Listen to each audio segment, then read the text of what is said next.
Praise the Lord.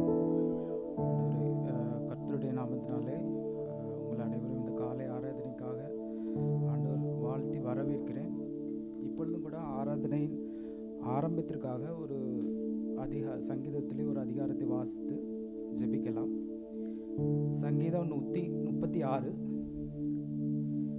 கர்த்தரை துதியுங்கள், அவர் நல்லவர், அவர் கிருபை என்றும் உள்ளது. தேவாதி தேவனை துதியுங்கள், அவர் கிருபை என்றும் உள்ளது.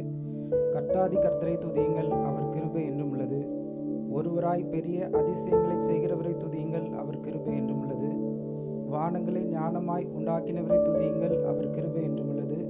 தண்ணீருக்கு மேலே பூமியை பரப்பினவரை துதியுங்கள், அவர் கிருபை என்றும் உள்ளது. பெரிய சுடர்களை உண்டாக்கினவரை துதியுங்கள், அவர் கிருபை என்றும் உள்ளது. பகலில் ஆள சூரியனை படைத்தவரை துதியுங்கள், அவர் கிருபை என்றும் உள்ளது. இரவில் ஆள சந்திரங்களையும் நட்சத்திரங்களையும் படைத்தவரை துதியுங்கள், அவர் கிருபை என்றும் உள்ளது. எகிப்தியருடைய தலைச்சங்களை சங்கரித்தவரை துதியுங்கள், அவர் கிருபை என்றும் உள்ளது. அவர்கள் நடுவில் இருந்து இஸ்ரவேலை புறப்பட பண்ணினவரை துதியுங்கள், அவர் கிருபை என்றும் உள்ளது. பலத்த கரத்தினாலும் ஓங்கிய புயத்தினாலும் அதை செய்தவரை துதியுங்கள், அவர் கிருபை என்றும் உள்ளது. சிவந்த சமுத்திரத்தை இரண்டாக பிளந்தவரை துதியுங்கள், அவர் கிருபை என்றும் உள்ளது. அதன் நடுவிலே இஸ்ரவேலரை கடந்து போக பண்ணினவரை துதியுங்கள், அவர் கிருபை என்றும் உள்ளது. பார்வோனையும் அவன் சேனைகளையும் சிவந்த சமுத்திரத்தையும் கவிழ்த்து போட்டவரை துதியுங்கள், அவர் கிருபை என்றும் உள்ளது. தம்முடைய ஜனங்களை வனாந்திரத்திலே நடத்தினவரை துதியுங்கள், அவர் கிருபை என்றும் உள்ளது. பெரிய ராஜாக்களை சங்கரித்தவரை துதியுங்கள், அவர் கிருபை என்றும் உள்ளது. பிரபலமான ராஜாக்களை அழித்தவரை துதியுங்கள், அவர் கிருபை என்றும் உள்ளது. எமோரியரின் ராஜாவாகிய சீகோனை அழித்தவரை துதியுங்கள், அவர் கிருபை என்றும் உள்ளது. பாசாவின் ராஜாவாகிய ஓகை அழித்தவரை துதியுங்கள், அவர் கிருபை என்றும் உள்ளது. அவர்கள் தேசத்தை சுதந்திரமாக தந்தவரை துதியுங்கள், அவர் கிருபை என்றும் உள்ளது. அதை தம்முடைய தாசனாகிய இஸ்ரவேலுக்கே சுதந்திரமாக தந்தவரை துதியுங்கள், அவர் கிருபை என்றும் உள்ளது. நம்முடைய தாழ்வில் நம்மை நினைத்தவரை துதியுங்கள், அவர் கிருபை என்றும் உள்ளது. நம்முடைய சத்துருக்கள் கையிலிருந்து நம்மளை விடுதலை ஆக்கினவரை துதியுங்கள், அவர் கிருபை என்றும் உள்ளது. மாம்ச தேகமுள்ள யாவருக்கும் ஆகாரம் கொடுக்கிறவரை துதியுங்கள், அவர் கிருபை என்றும் உள்ளது. பரலோகத்தின் தேவனை துதியுங்கள், அவர் கிருபை என்றும் உள்ளது. ஜெபம். அன்பின் பரலோக பிதாவே, அப்பா, இந்த காலை வேலைக்காக நன்றியோடு உம்மை துதிக்கிறேன் தகப்பனே. மீண்டுமாக ஒரு நாளை எங்களுடைய வாழ்க்கையிலே காண செய்த கிருபை எண்ணி உமக்கு நன்றி செலுத்துகிறேன் தகப்பனே. அப்பா ஆண்டவரே, எங்களுக்கு தாழ்வில் எங்கள் நினைத்தவரை துதியுங்கள், அவர் கிருபை என்று உள்ளது என்று சொல்லி வாசித்தபடி தகப்பனே, ஆண்டவரே இப்பொழுதும் கூட தகப்பனே, எங்களை முற்றிலுமாக உடைய கரத்திலே தாழ்த்தி ஒப்படைத்து ஜெபிக்கிறேன் கர்த்தாவே. ஆண்டவரே, நாங்கள் நன்றியுள்ள இருதயத்தோடு எப்பொழுதும் உம்மை ஆராதிக்க உம்மை துதிக்கும்படியாக இப்பொழுதும் தகப்பனே, எந்தெந்த நோக்கத்தோடு ஆண்டவரே இந்த காலை வேளையிலே வந்து நிற்கிறார்களோ தகப்பனே, நீர் ஒரு விசை கண்ணோக்கி பாரும் தகப்பனே. அப்பா, நீர் ஒரு விசை இறங்கும் தகப்பனே. ஆண்டவரே, நீர் ஒருவனை விருதாவாக திரும்பி அனுப்புகிற தேவன் அல்ல தகப்பனே. ஆண்டவரே, இந்த இடத்தை விட்டு கடந்து செல்லும்போது தகப்பனே, அவர்கள் என்னென்ன காரியத்தை நிர்ணயித்து வைத்திருக்கிறார்களோ, என்னென்ன காரியத்திற்காக ஜெபித்தார்களோ, அதை பெற்றுக்கொண்டவர்களாய் கடந்து செல்லும்படியாக கிருபை பண்ணுங்க தகப்பனே. ஆண்டவரே எல்லாருக்கும் தகப்பனே ஒரு நல்ல ஒரு ஜீவன் சுகம் பலன் கொடுங்கப்பா. சரீரத்தில் நல்ல ஆரோக்கியத்தை கட்டளையிடுங்க தகப்பனே. ஆண்டவரே, நான் உனக்கு ஆரோக்கியம் வரப்பண்ணி உன் காயங்களை ஆற்றுவேன் என்று சொன்ன தேவன் தகப்பனே, சரீரத்தில் நல்ல சுகத்தை கொடுங்க. ஒரு ரட்சிப்புக்காக, ஆத்தும ரட்சிப்புக்காக ஜெபிக்கிறேன் தகப்பனே. ஒவ்வொருடைய உள்ளான இருதயத்தில் நீங்க சந்திங்க தகப்பனே. அவருடைய இருதயத்தை மாற்றுங்க. எங்களுடைய பாவங்களை ஆண்டவரே நீர் மறையாதபடி தகப்பனே, நீர் எங்களை நினைத்தபடியினால் தகப்பனே நாங்கள் இந்த இடத்துல கிருபையாய் நினைத்தபடியினால் நாங்கள் இந்த இடத்துல நாங்கள் நிற்கிறோம் தகப்பனே. ஆண்டவரே, நீங்க ஒவ்வொரு ஆத்மாவும் இந்த இடத்துல வந்திருக்கிற ஒவ்வொரு ஆத்மாவும் விலையேற பெற்றதா இருக்கிறது தகப்பனே. ஆண்டவரே, நீர் என்ன நோக்கத்திற்காக இந்த இடத்துல கூட்டி சேர்த்திருக்கிறோ அதை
கிறிஸ்தவர்களுக்கு அந்த ஒரு உறுதியான நிலைப்பாடு நமக்கு அவசியம். இந்த நாளில கர்த்தர் வருவாரே என்றால் நான் அவரோடு கூட எடுத்துக் கொள்ளப்பட ஆயத்தமா இருக்கிறேன்.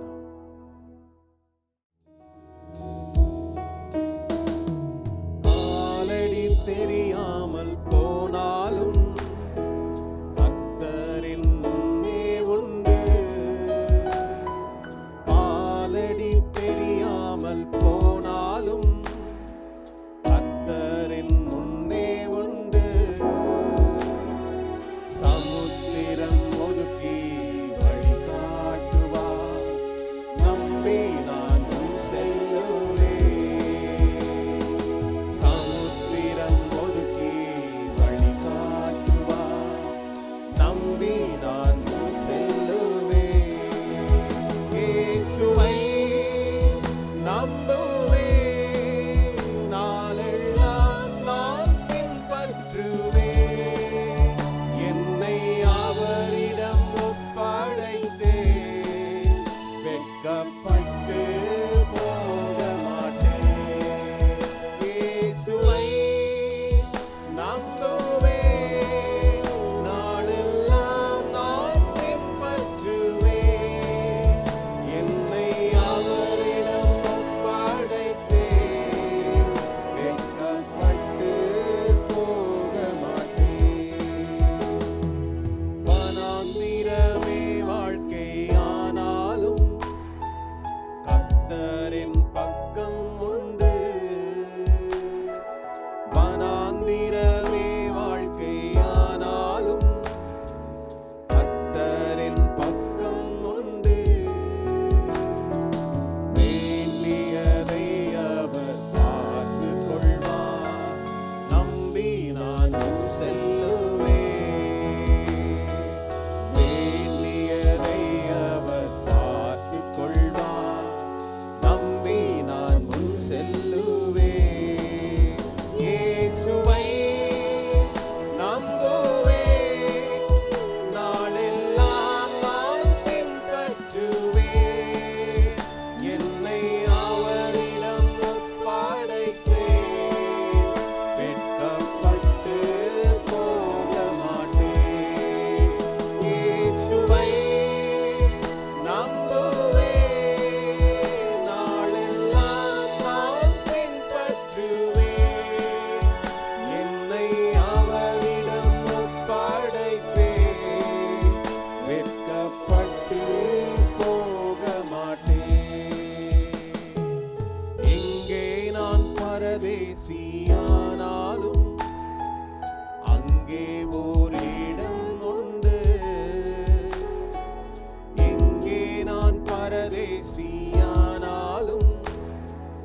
அங்கே ஓர் இடம் உண்டு.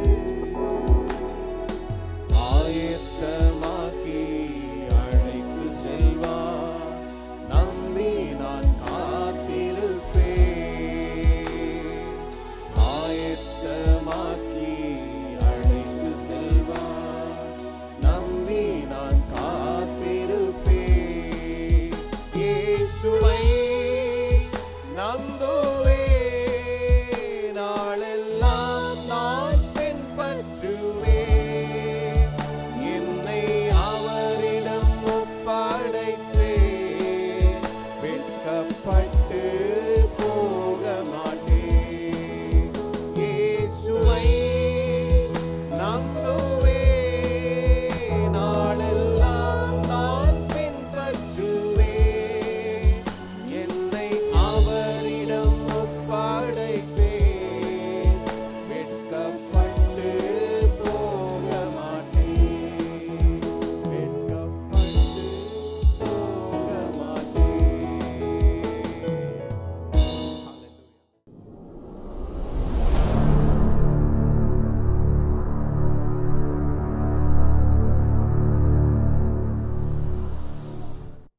அல்லேலூயா. கர்த்தருடைய பரிசுத்த நாமத்திற்கு ஸ்தோத்திரம். மறுபடியுமாய் ஆண்டவர் நம்மை ஆராதிக்கும்படி இந்த வருடத்தினுடைய மையப்பகுதியில் நம்மை கொண்டாந்து சேர்த்திருக்கிறார். அபக்குக்குள்ள வாசிக்கிற பிரகாரமாய் நம்மை உயிர்ப்பிக்கிறவர் அவரே. வருஷங்கள் நடுவில் நம்மை நினைக்கிறவர் அவரே. கண்களை மூடி ஆண்டவர் நோக்கி பார்ப்போம். எங்களை நேசிக்கிற நல்ல ஆண்டவரே, இந்த அருமையான ஞாயிற்றுக்கிழமை காலை வேலைக்காய் நன்றி செலுத்துகிறோம் அப்பா. காலையில் ஆராதனை வேலையிலிருந்து மட்டுமாய் உம்முடைய பிரசன்னம் உம்முடைய கிருபை எங்களோடு இருந்ததுக்காக நன்றி செலுத்துகிறோம். இப்பொழுதும் கூட உம்முடைய வார்த்தைகளை கொண்டு எங்களோட பேசும்படியாக நான் ஜெபிக்கிறேன் ஆண்டவரே. பேசுகிறது நான் அல்ல, என்னை மறுத்து நீர் வெளிப்படும்படியாக நாங்கள் ஜெபிக்கிறோம். கர்த்தர் ஒரு விசை பேசினார், நான் 2 தடவை அதை கேட்டேன். வல்லமை கர்த்தருடையது என்பது தாவீது சொன்ன பிரகாரமாய் ஆண்டவரே, இந்த வார்த்தைகள் கேட்கிற ஒவ்வொருவருக்கும் ஏதோ கேட்டோம் என்பதல்ல, எங்களை வாழ்க்கையை மாற்றி அமைக்கக்கூடாதா அந்த வார்த்தைகள் அமையும்படியாக நாங்கள் மன்றாடி ஜெபிக்கிறோம். கர்த்தர் எங்களோட பேசுங்க, இடைப்படுங்க ராஜா, எங்களை பலப்படுத்துங்க ராஜா. கர்த்தருடைய வார்த்தை தான் எங்களை வாழ வைக்கிறதா இருக்கிறது ஆண்டவரே. கர்த்தருடைய வார்த்தை எங்களுக்கு வெளிச்சம். அதில் நாங்கள் நடக்கும் பொழுது எங்கள் வாழ்க்கையினுடைய எல்லா தேவைகளை மட்டுமல்ல, நித்திய வாழ்வுக்கு எங்களை கொண்டு போய் சேர்க்கிறது உடைய வார்த்தையாக இருக்கிறது ஆண்டவரே. அதற்கு எங்களை கீழ்ப்படிந்து ஒப்புக் கொடுக்கிறோம். ஒரு விசை கூட எங்களோட பேசுங்க ராஜா. இயேசு கிறிஸ்துவின் வல்லமையுள்ள நாமத்தில் பிதாவே, ஆமென். ஒரு வசனம் நம்ம வாசிக்கலாம். ஆதியாகமத்தினுடைய புஸ்தகம் 1ஆம் அதிகாரம் 14வது வசனம். ஆதியாகமம் 1ஆம் அதிகாரம் 14வது வசனம். பின்பு தேவன் பகலுக்கும் இரவுக்கும் வித்தியாசம் உண்டாக்கத்தக்கதாக வானம் என்கிற ஆகாய விரிவிலே சுடர்கள் உண்டாக கடவது, அவைகள் அடையாளங்களாகவும் காலங்களையும் நாட்களையும் வருஷங்களையும் குறிக்கிறதற்காகவும் இருக்க கடவது என்றார். ஆமென். தேவன் இந்த உலகத்தை சிருஷ்டிக்கும் போது வெறும் மரங்களையும் மச்சங்களையும் அல்லது கடலில் உள்ள உயிரினங்களையும் மனிதர்களையும் மட்டும் படைக்கலை. எல்லாத்துக்குமே என்ன சிருஷ்டித்தார்? நேரத்தை அவரே உருவாக்கினார். கால குறிப்புக்காக எல்லாவற்றையும் அவர் படைத்தார். இது சூரியனை படைத்தார், சந்திரனை படைத்தார். இவைகள்லாம் எதுக்காக? நல்ல நாள் பார்க்கறதுக்காக அல்ல. நல்ல நேரத்தை இப்போ நம்ம ஊரில் அப்படி தான் பார்ப்பாங்க பல நேரத்தில், எது நல்ல நேரம், அஸ்பீஷியஸ் டே அப்படின்னு பார்க்கறதுக்காக அல்ல. எல்லாவற்றையும் அவருடைய காலத்தின்படி நடப்பதற்காக. ஆதியாகமத்தினுடைய புஸ்தகம் ஆரம்பிக்கும் பொழுது எப்படி ஆரம்பிக்குது? ஆதியிலே, இந்த பிகினிங் அப்படின்னு காண்பிக்குது. அது என்னத்தை குறிக்கிறது? தேவன் காலங்களுக்கு அப்பாற்பட்டவர். இந்த பிகினிங்னா அதுக்கு ஒரு டைமே இல்லை. பூமியில் உள்ளவனுக்கு தான் டைமை கொடுக்குறார் தேவன். எந்த சமயத்தில் எப்படி பூமி சுத்தணும், எல்லாம் செய்யணும்னு சொல்லிட்டு. ஆனால் தேவன் காலங்களுக்கு அப்பாற்பட்டவர். அதனால தான் வேதம் சொல்கிறது அவரை ஆதியும் அந்தவுமானவர், அவர் அல்வாவும் உமேகமானவர். தேவனுடைய காலத்தில் தேவனுடைய கரம் எல்லாவற்றையும் செய்து முடிக்கிறதா இருக்கிறது. அந்த நேரங்கள் காலங்கள் எல்லாம் ஆண்டவர் நிர்ணயிக்கிறதா இருக்கிறது.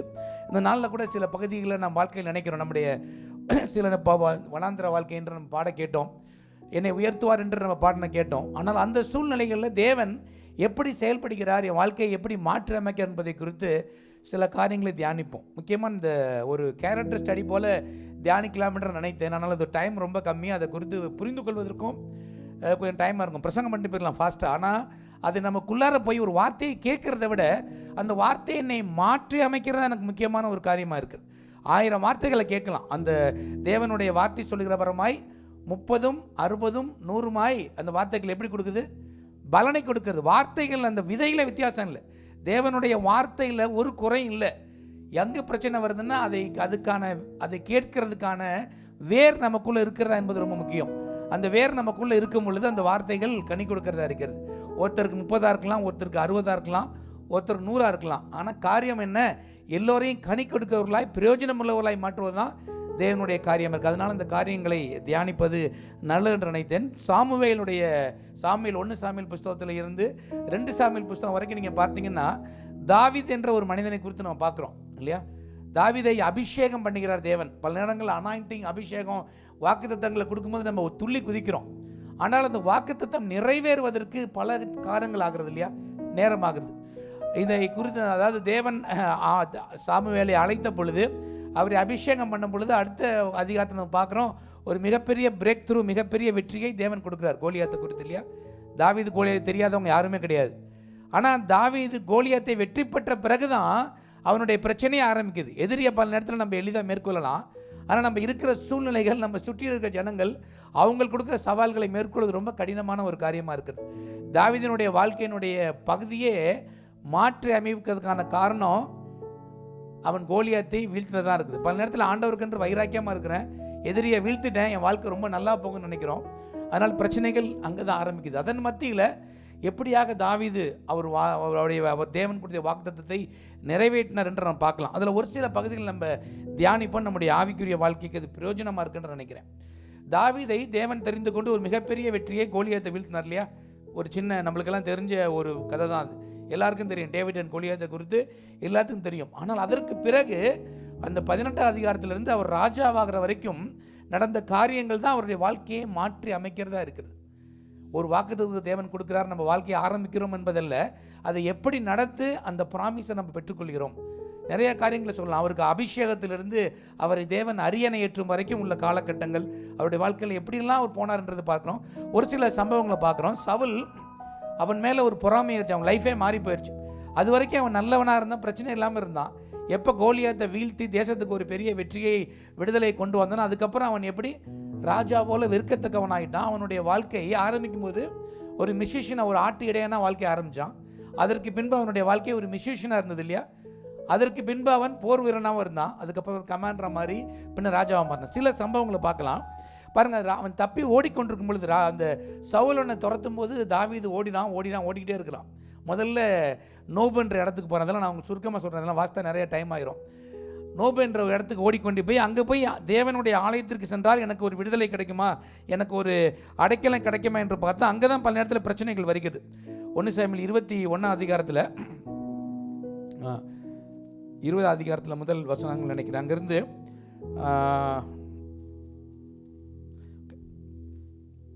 ஓகே, அது அந்த பகுதி அங்கேருந்து ஓடி போய் அவருடைய சுருக்கமாக சொல்கிறேன். நான் நம்ம பார்க்க வேண்டிய பகுதிக்கு முன்பதாக கொஞ்சம் பின்னணியை சொன்னால் தான் தெளிவாக புரிந்து கொள்ள முடியுது. இப்படியே அவர் ஓடிக்கொண்டு முதல்ல அவர் ஓடி போனது நோபு என்ற இடத்துக்கு போகிறார். 20லேருந்து நீங்கள் வாசித்து பாருங்கள். நோபு என்ற இடத்துல ஓடி போய் ஆலயத்துக்கு போயிருக்கார். அங்கே போய் போனதுக்கப்புறம் அங்கேயும் ஆட்கள் இருக்கிறனால அங்கேருந்து தப்பிச்சு ஓடி நேராக போய் எங்கே போகிறாரு, எந்த கோலியாத்தை வீழ்த்தினானோ அதே ஊருக்கு ஆக்கீஸ் என்ற ராஜாக்டர் ஓடி போகிறார். இதெல்லாம் நீங்கள் வாஸ்து பார்த்தீங்கன்னா புரியும். நம்ம பல நேரத்தில் அப்படியே கடந்து கொண்டு போகிறோம். இதை பேசுனா நிறைய டைம் எடுக்கும். எதுக்குன்னா இந்த காரியங்களை புரிந்து கொண்டாதான் நாம் எப்படி நம்முடைய வாழ்க்கையில் பிரச்சனைகளை, சூழ்நிலைகளை கையாண்டு தேவனுக்காக நம்ம காத்திருக்க முடியும்னு சொல்ல முடியும். அப்படியெல்லாம் ஓடி இப்படியே நடந்து அதுக்கப்புறம் என்ன பண்ணுறாரு, ஆக்கீஸ்ட்டை போகிறாரு. ஆக்கீஸ்லேருந்து தப்பிச்சு அங்கேருந்து அதெல்லாம் இருந்து நேராக ஓடி போய் அம்மோன்ற போய் அங்கே இருந்து அம்மோனியர்கள்ட்ட இருந்து அங்கேயும் தப்பித்து ஆண்டவரை அழைத்து மறுபடியும் மீத தேசத்துக்கு வாங்கிட்டு வாழ்கிறார். அங்கே நடக்கிற காரியம் என்ன, அங்கேயே காடகத்திலையும் இதனையும் ஒளிந்து கொண்டிருக்கிறார்.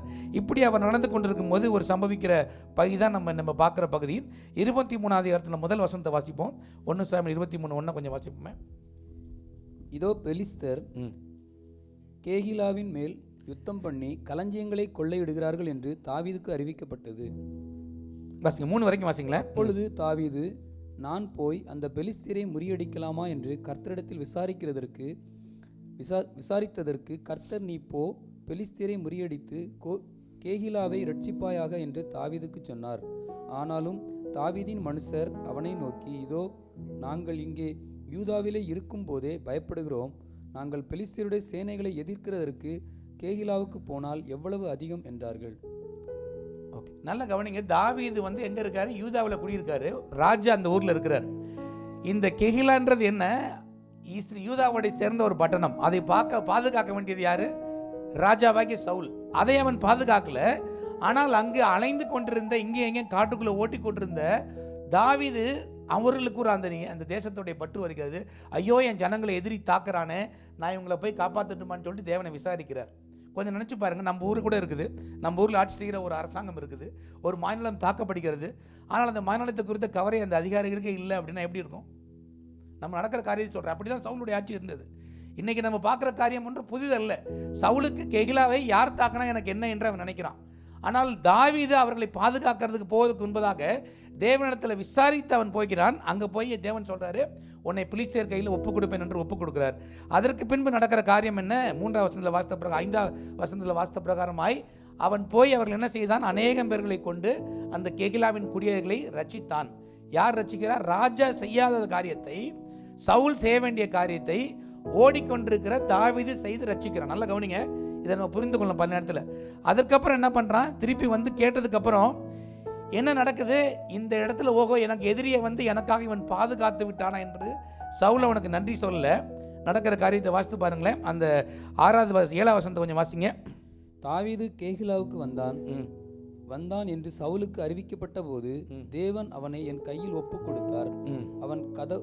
அவன் கதவுகளும் தாழ்பாள்களும் உள்ள பட்டணத்திற்குள் பிரவேசித்ததினால் அடைப்பட்டிருக்கிறான் என்று சவுல் சொல்லி தாவீதையும் அவன் மனுஷரையும் முற்றுகை போடும்படிக்கு கேகிலாவுக்கு போக எல்லா ஜனத்தையும் யுத்தத்திற்கு அழைப்பித்தான். வாசிங்க, தொடர்ந்து வாசிங்க. தனக்கு பொல்லாப்பு செய்ய சவுல் எத்தனம் பண்ணுகிறான் என்று தாவீது அறிந்து கொண்ட போது ஆசாரியனாகிய அபியத்தாரை நோக்கி, ஏபோத்தை இங்கே கொண்டு வா என்றான். அப்பொழுது தாவீது, இஸ்ரவேலின் தேவனாகிய கர்த்தாவே, சவுல் கேகிலாவுக்கு என் நிமித்தம் பட்டணத்தை அழிக்க வகை தேடுகிறான் என்று உமது அடியானாகிய நான் நிச்சயமாய் கேள்விப்பட்டேன். கேகிலா பட்டணத்தார் என்னை அவன் கையில் ஒப்புக் கொடுப்பார்களோ? உம்முடைய அடியான் கேள்விப்பட்டபடி சவுல் வருவானோ? இஸ்ரவேலின் தேவனாகிய கர்த்தாவே, இதை உம்முடைய அடியானுக்கு தெரிவிக்க வேண்டும் என்றான். அதற்கு கர்த்தர், அவன் வருவான் என்றார். போதும், நல்ல கவனிங்க. இந்த வார்த்தைகளை நல்லா புரிந்து கொள்ளணும். பல நேரத்தில் சாதாரணமாக வாசிக்கிறோம். ஒரு காரியத்தை, நன்மையான ஒரு காரியத்தை சவுல் செய்திருக்கிறான். யாரு? கேகிலா பட்டணத்து குடிகளை எதிரிலிருந்து ரட்சித்து பாதுகாத்திருக்கிறான். நம்ம சில பேருக்கு, பல பேருக்கு நன்மைகளை செய்திருக்கிறோம் இல்லையா? எவ்வளோ பேருக்கு நன்மைகளை செய்திருக்கிறோம். என்ன எதிர்பார்ப்போம்? இவர்கள் என்னை உதவி செய்யாட்டியும் பரவாயில்ல, என்ன செய்வாங்க? ஓத்திரம் செய்யாமல் இருப்பாங்களது. என்னை பாதுகாக்கவில்லை என்றாலும் கூட என்னை காட்டி கொடுக்க மாட்டாள் என்று தாவீது நினைத்திருக்கலாம். உண்டா இல்லையா? நான் சொல்கிறது உங்களுக்கு புரியுதா? ஏதோ நம்ம நினைக்கிறோம் பல நேரங்களில் சிலருக்கு நான் நன்மைகளை செய்திருக்கிறோம், அந்த கெகிலா ஜனக்குடிகள் என்னை பாதுகாப்பாங்க, அவன் தான் ஆக்சுவலாக அவனை வந்து காத்திருக்கணும். ஆனால் அங்கே நடக்கிற காரியம் என்ன?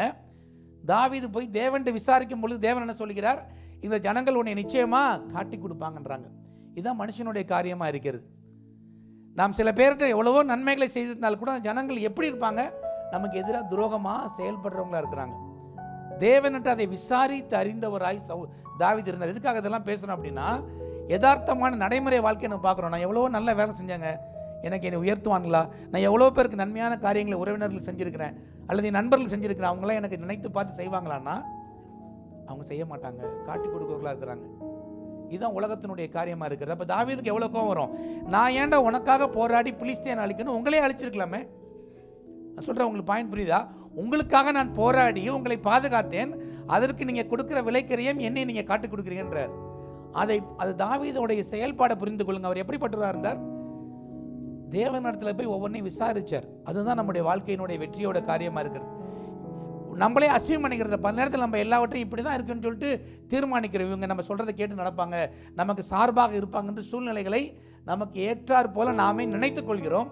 ஆனால் நடக்கிற காரியம் என்ன? வேறு மாறாக இருக்கிறது, அதற்கு மாற்றாக இருக்கிறது. தேவன் எப்படி சொல்றாரு பாருங்க, நீ எவ்வளவுதான் நன்மை செய்தாலும் கூட எதிரிகள் உன்னை கையில் ஒப்பு கொடுப்பாங்க நிச்சயமாக வரும்போதுன்னு சொல்லி அவங்க எல்லோரும் அங்கேருந்து தப்பித்து ஓடி அங்கே போகும்பொழுது தாவீது அதை விட்டுட்டான் இல்லையா? ஓடுறதை நிப்பாட்டிட்டான். சவுல் அவனை தேடி பிடிப்பதை நிப்பாட்டிட்டான். இப்படியே தொடர்ந்து ஓடிக்கொண்டிருக்கும் போது கூட 14 வசனத்தை கொஞ்சம் வாசிங்க தான். இந்த இது போகிறதுக்கு முன்னாடி நம்ம புரிந்து கொள்ளணும் முக்கியமான செய்தியை வாசிக்க முன்னாடி. தாவீது வனாந்தரத்தில் உள்ள அரணான ஸ்தலங்களில் தங்கி சீப் என்னும் வனாந்தரத்தில் இருக்கிற ஒரு மலையிலே தரித்திருந்தான். சவுல் அனுதினமும் அவனை தேடியும் தேவன் அவனை அவன் கையில் ஒப்பு கொடுக்கவில்லை. இதுதான் தேவன் தன்னுடைய பிள்ளைகளுக்கு, தன்னை தேடுற பிள்ளைகள் கொடுக்கிற பாதுகாப்பாக இருக்கிறது. ஒவ்வொரு நாளும் சவுல் அவனை தேடினா, அழிக்கலாம் என்று தேடினா, ஆனால் தேவனோ அவனை சவுலின் கையில் ஒப்பு கொடுக்கவில்லை. நாம் யாருடைய கையிலும் இல்லை, எந்த ஒரு அதிகாரியோட கையிலும் இல்லை, எந்த ஒரு மனிதனுடைய கையில் இருக்கிறது போல தோணலாம். ஆனால் தேவனோட கையில் இருக்கும் பொழுது எதிரி என்னதான் பிரச்சனை கொண்டு வந்தாலும் கர்த்தர் நம்மை ஒரு நாளும் எதிரிக்கு ஒப்பு கொடுக்கிற தேவன் அல்ல நம்முடைய தேவன். அதை நம்ம நன்றாக ஞாபகத்தில் வைத்துக் கொள்ளணும். நம்மனை விட்டு கொடுக்கிற தேவன் அல்ல. டெய்லி தேடணும், அவனுடைய பிரச்சனை டெய்லி அவனை தேடிக்கொண்டு வந்தான், அவ்வளோதாண்டான்னு சொல்லிட்டு தேவன் கொடுக்கல. நம்முடைய சூழ்நிலைகள், நம்முடைய காரியங்கள், நான் எப்படிப்பட்ட சூழ்நிலையில் இருக்கிறோம் என்பதை பொறுத்து அல்ல, நாம் யாரோடு கூட இருக்கிற என்பதை பொறுத்து இருக்கு. நம்ம நல்லா கேட்டோம் இல்லையா?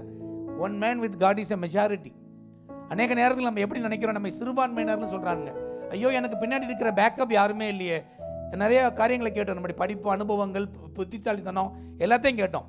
நம்முடைய பேக்கப் என்ன? யார் என்ன செய்தாலும், ஒரு அரசாங்கமே ஒரு மனிதனுக்கு எதிர்த்து நின்றாலும் கூட தேவன் தாவீதை சவுலின் கைக்கு ஒப்பு கொடுக்கவில்லை. ஆமென். எத்தனை பெரிய காரியமாக இருக்கிறது. இன்றைக்கு நமக்கு எதிராக யார் இருந்தாலும் கூட எல்லாவற்றையும் விட பெரியவர் அவர்தான். அதை நம்ம புரிந்து கொள்ளும் போது தான் நம்முடைய வாழ்க்கையினுடைய சூழ்நிலைகள், காலங்கள் கஷ்டமாக இருந்தாலும் எதிர்மறையாக இருந்தாலும் கூட நமக்கு நம்பிக்கை வருகிறதா இருக்கிறது இல்லையா? நம்பிக்கையற்ற சூழ்நிலை அப்படிதான் அவர் போய்கொண்டிருக்கிறார். இன்னொரு காரியத்தில் முக்கியமாக நம்ம பாருங்க, தேவன் எப்பயுமே நம்முடைய கண்களுக்கு பார்த்து செயல்படுகிற தேவன் அல்ல, அவர் செயல்பட்டு கொண்டிருக்கிற தேவனாக இருக்கிறார். நாம் பார்க்குறதல்ல, அவர் எப்பயுமே அவருடைய காரியங்கள் அவருடைய போய்கொண்டே இருக்குது. He is always acting behind the scenes. அவருடைய கரத்தை நாம் பார்க்குறதில்ல. இப்படி தான் அவருடைய வாழ்க்கையில் ஓடுது. அவர் பாருங்கள், எல்லாம் தொடர்ந்து என்ன பண்ணுறான், இப்படி நடந்ததுனால உடனே தாவீதுடைய வாழ்க்கையில் எல்லாம் மாறிவிடலை. திருப்பி ராஜா மறுபடியும் வர்றான். திருப்பி 19 வசனத்தை வாசிங்க. 19 வசனம் 19 22 வரைக்கும் வாசிங்களேன். பின்பு சீப் ஊரார் கிபியாவில் இருக்கிற சவுலிடத்தில் வந்து, தாவீது எங்களிடத்தில் எஷிமோனுக்கு தெற்கே ஆகிலா என்னும் மலைக்காட்டில் உள்ள அரணிப்பான இடங்களில் ஒளிந்து கொண்டிருக்கிறான் அல்லவா? இப்போதும் ராஜாவே, நீர் உம்முடைய மன விருப்பத்தின்படி இறங்கி வாரும், அவனை ராஜாவின் கையில் ஒப்பு கொடுக்க எங்களால் ஆகும் என்றார்கள். அதற்கு சவுல், நீங்கள் என்மேல் தயை வைத்ததினாலே கர்த்தரால் ஆசீர்வதிக்கப்பட்டிருப்பீர்களாக. நீங்கள் போய் அவன் கால் நடமாடுகிற இடத்தை பார்த்து அங்கே அவனை கண்டவன் யார் என்பதையும் இன்னும் நன்றாய் விசாரித்து அறியுங்கள். அவன் மகா தந்திரவாதி என்று எனக்கு தெரிய வந்தது. அவன் ஒளிந்து கொண்டிருக்கும் எல்லா மறைவிடங்களையும் அறிந்து கொண்டு நிச்சய செய்தி எனக்கு கொண்டு வாருங்கள். அப்பொழுது நான் உங்களோட கூட வந்து அவன் தேசத்தில் இருந்தால் யூதாவில் இருக்கிற சகல ஆயிரங்களுக்குள்ளும் அவனை தேடி போவேன் என்றான். பாருங்க, பல நேரங்களில் சவுல் அவனை தேடுவதை நிறுத்தவில்லை.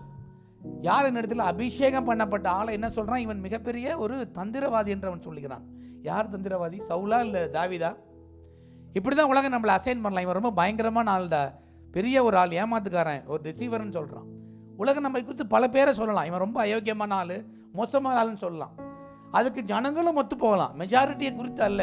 உலகத்தை சொல்லுவோம், மக்கள் தீர்ப்பே பெரிய மகேசனுடைய தீர்ப்புன்னு இந்தியாவில் சொல்லுவாங்க. அதல்ல நம்முடைய வார்த்தை.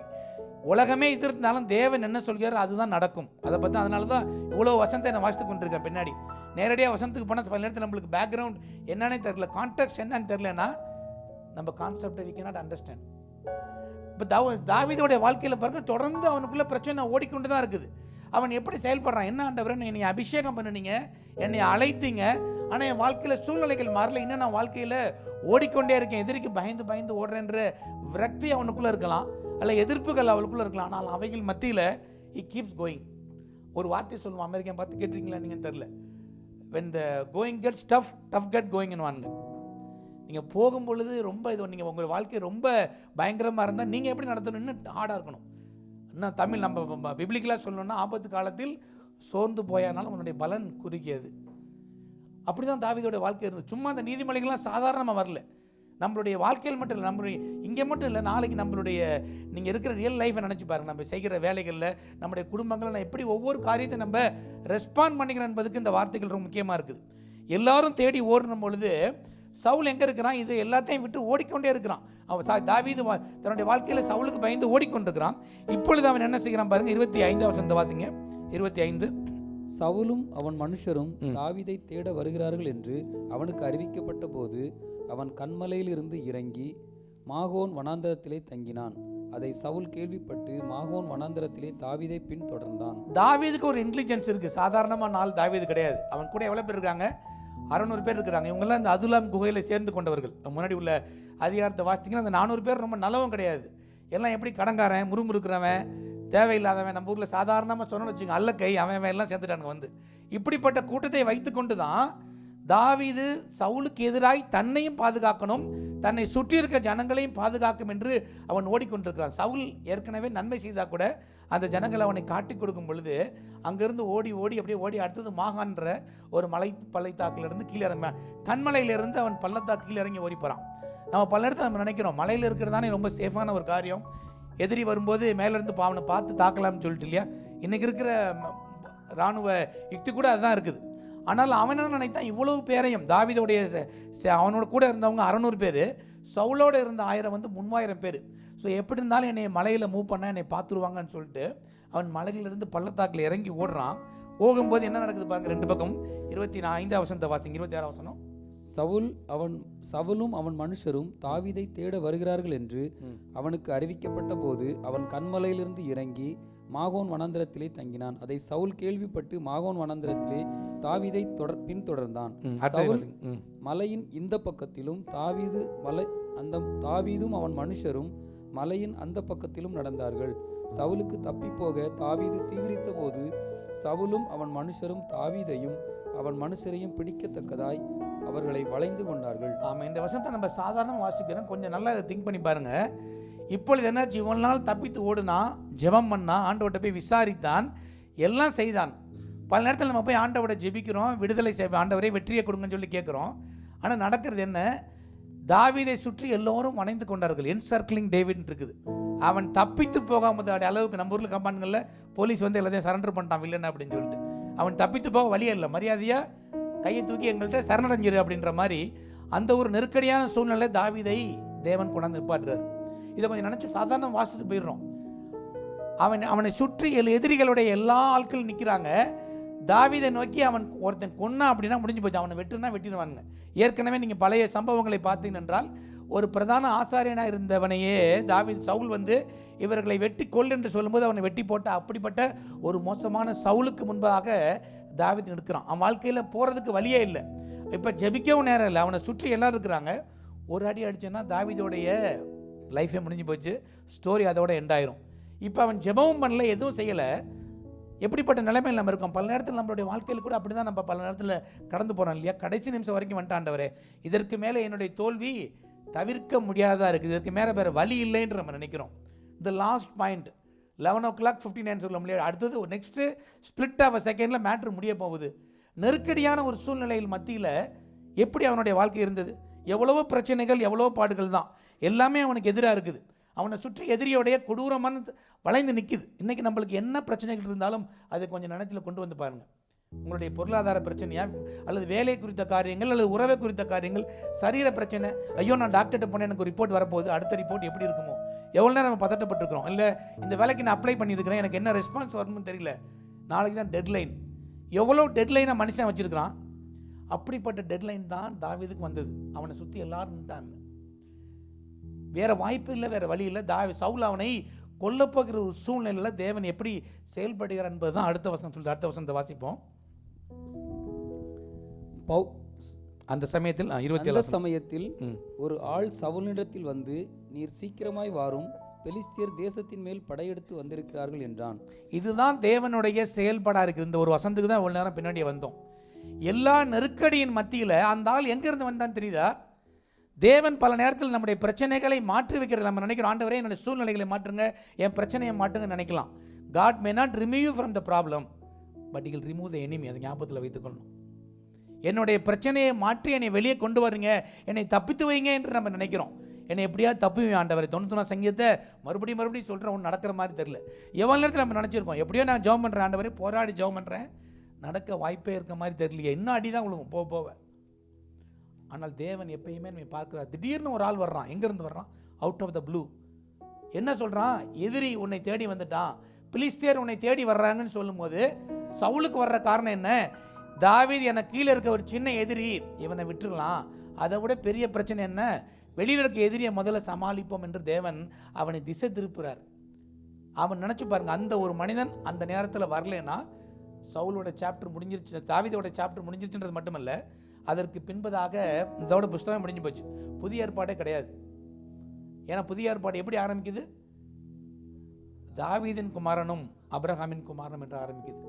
பல நேரத்தில் நம்ம நினைக்கிறோம், எதிரி என் வாழ்க்கையை முடிச்சுட்டாயா, லாஸ்ட் மினிட்டு எல்லாமே முடிஞ்சு போச்சு, இனிமேட்டு பிழைக்க வாய்ப்பில்லை என்று நம்ம நினைக்கிறோம். நம்முடைய பிரச்சனைகளை தேவன் மாற்றி வெளியே கொண்டு வர நம்மளுடைய தாட்லாம் அப்படி தான் இருக்குது. என்னை இதிலிருந்து வெளியே தூக்கி எடுங்க ஆண்டவரே, கர்த்தாவை முன்னோக்கி கூப்பிட்டு என்னை தூக்கி உயர்த்தமான இடத்துக்கு என்னை கொண்டு போங்கன்னு நினைக்கிறோம். ஆனால் தேவனுடைய செயல்படுகிற விதங்கள் வேற மாதிரி இருக்கு. எதிரியை திசை திருப்புகிறார் தேவன். அவர் எப்படி வேணாலும் மாற்றி கொண்டு போகலாம். அந்த ஒரு ஆள் கரெக்டாக அந்த டைமில் வர நினச்சி பாருங்க, ஸ்பிளிட் ஆஃப் அ செகண்ட், கொஞ்ச நேரம் லேட்டாக இருந்தால் கூட தாவீதை அவர்கள் கொன்று போட்டு பாருங்க இடத்துல. கடைசி நிமிஷத்தில் தேவன் செயல்படுகிற தேவன். அவருடைய டைமிங் எப்பயுமே பர்ஃபெக்டான டைமாக இருக்குது. God knows when to intervene. அவருடைய பல நேரத்தில் நம்ம நினைக்கிறோம், ஆண்டவர் நான் மணிக்கணக்காக ஜெபிக்கிறேன், நாள் கணக்காக ஜெபிக்கிறேன், வாரக்கணக்காக ஜெபிச்சிருக்கிறேன், மாதக்கணக்காக ஜெபிக்கிறேன், there is no breakthrough நினைக்கிறீங்களா? தேவனுடைய டைம் கரெக்டாக ஸ்ட்ரைக் பண்ணும்.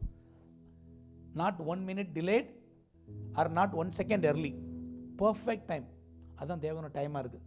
அந்த ஆள் வந்து அவனை கூப்பிட்டதுக்கப்புறம் என்ன ஆயிடுச்சு? 28 வசனத்தை வாசிங்களேன். அதனால் சவுல் தாவீதை பின்தொடர்கிறதை விட்டு திரும்பி பெலிஸ்தியரை எதிர்க்கும்படி போனான். ஆதலால் அவ்விடத்துக்கு சேலா அம்மாலிகோத் என்று பெயரிட்டார்கள். சேலா அம்மாலிகோத், இந்த வார்த்தைக்கு தான் இவ்வளோ நேரம் கொண்டு வந்தோம். சேலா என்றால் கண்மலை, அம்மாலிகோத் என்றால் நீ தப்பு வைக்கிற கண்மலை. இந்த வார்த்தைக்கு ஒரு நீங்கள் செய்தியை கொடுக்கணும் என்றால், கர்த்தர் என்னை தப்பு வைக்கிற ஒரு கண்மலையாக இருக்கிறார். ஆமென். ரெண்டு பக்கம், இவன் அந்த பக்கம் ஒருத்தன் இருந்தான், இந்த பக்கத்தில் இன்னொருத்தன் இருந்தான். அவன் நெருக்கி வந்து அடிக்கும்படி வந்தான். ஆனால் அந்த இடத்துல யாரும் எதிர்பாராத அளவுக்கு, அந்த பெயர் யாருன்னு தெரியல, திடீர்னு ஒரு ஆள் வந்து இன்டர்ஃபியர் ஆகிறான். அங்கே இருக்கிற ஆள் மாறிட்டான். சவுலுக்கு, தாவீதுக்கு தெரியாது என்ன நடக்குது, ஏன் எதிரிகள் திரும்பி போயிட்டாங்க, என்னை கொல்ல வரைக்கும் வந்தான், எல்லாத்தையும் அம்பு எய்துட்டான், ஈட்டியை எய்துட்டான். ஆனால் திடீர்னு பார்த்தா சரசரன்னு எல்லாம் ஓடி போயிட்டானுங்களே. தாவீது ஜெபம் பண்ணல. ஒன்று பல நேரத்தில் நம்மளுடைய ஜெபங்கள் எல்லாவற்றையும் விட நம்ம எதற்காக காத்திருக்கோம்னா, we need to wait for God to act. தேவன் செயல்பட நம்ம காத்திருக்கும் பொழுதுதான் நம்முடைய வாழ்க்கை சரியாக இருக்கும். நாம் பல நேரத்தில் நம்மளே நம்மளுடைய லைஃபுக்கான கடைசி சாப்டர் எழுத பார்க்குறோம் இல்லையா? இப்படி தான் நடக்க போகுது. கடைசின்னு இல்லை, பல நேரங்களில் இதுக்கு தான் முடிவுரை நம்ம எழுத பார்க்குறோம். ஆனால் தேவன் அதை எழுதி நிறைவு செய்யும் பொழுது தான் அது சரியான ஒரு காரியமாக இருக்கும். பாருங்கள், எவ்வளவு காரியங்களாக இருக்குது. அந்த நேரத்தில் மட்டும் தேவன் அவரை பாதுகாக்கவில்லை என்றால், சேலா அமாலிகோத் என்ற இடம் இல்லை என்றால், ஒருவேளை ஹிப்ரு வார்த்தையாக இருக்க நம்மளுக்கு புரியாமல் இருக்கலாம். ஆனால் எவ்வளோ பெரிய காரியமாக இருக்குது. தேவன் நம்மை தப்பு வைக்கிற கண்மலையாக இருக்கார். நம்ம பார்க்குறோம், நம்ம பார்க்கலன்றது வேறு விஷயம். அவர் எப்பயுமே செயல்படுறார். முதல்ல கேட்டது போல் அவர் ஜெபிக்கலை, போய் கேட்கல. இப்போ ஏபோத்தை கொண்டு வந்து கேட்கல, என்னை வந்து அந்த கேட்கலாம் என்னை காட்டி கொடுப்பாங்களா, காட்டி கொடுக்க மாட்டார்கள் என்றெல்லாம் அவர் கேட்கல. ஆனால் தேவன் எப்படியும் செயல்படுவார். பல நேரத்தில் நம்ம நினைக்கிறோம், நல்லா ஜெபம் பண்ணுறேன், நல்லா ஜெபம் பண்ணிட்டு இருக்கிறேன், நிரம்பி ஆவியில் நிரம்பி ஜெபிக்கிறேன், எல்லாம் சரிதான். அதற்கான பதில் கிடைக்காம போகலாம். தேவனுடைய கேலண்டரில், அவருடைய டைம் கிளாக்கில் ஒரு செகண்ட் கூட மாறி போகிறதில்லை. அது நிச்சயமாக அவர் நிறைவேற்றுகிற ஒரு தேவனாக இருக்கிறார். அந்த சேலாத் ஹேமலத் என்ன பண்ணுது? That's a moment that proves God's clock is on time. அது ஒரு நாள் மாறுற தேவன் அல்ல. கரெக்டாக ஒரு ஆளை கொண்டு வந்தார்.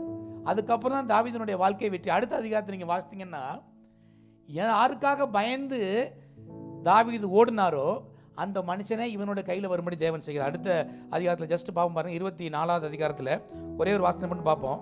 நம்ம பல நேரங்களில் தேவனுக்கு காத்திருக்காம நம்ம காரியங்களை செயல்படும். 24வது அதிகாரத்தில் ஒரு பகுதியை ஒன்று வாசிப்போம். 5வது வசனத்தை வாசிங்களேன். 24:5. தாவீது இல்லை 10வது வசனத்தை வாசிங்க. 24:10. இதோ கர்த்தர் இன்று கெபியில் உம்மை என் கையில் ஒப்பு கொடுத்தார் என்பதை இன்றைய தினம் உம்முடைய கண்கள் கண்டதே. உம்மை கொன்று போட வேண்டும் என்று சிலர் சொன்னார்கள், ஆனாலும் என் கை உம்மை தப்பவிட்டது. என் ஆண்டவன் மேல் என் கையை போடேன், அவர் கர்த்தரால் அபிஷேகம் பண்ணப்பட்டவராமே என்றேன். என் தகப்பனே, பாரும், என் கையில் இருக்கிற உம்முடைய சால்வையின் தொங்கலை பாரும். உம்மை கொன்று போடாமல் உம்முடைய சால்வையின் தொங்கலை அறுத்து கொண்டேன். என் கையிலே பொல்லாப்பும் துரோகமும் இல்லை என்றும் உமக்கு நான் குற்றம் செய்யவில்லை என்றும் அறிந்து கொள்ளும்.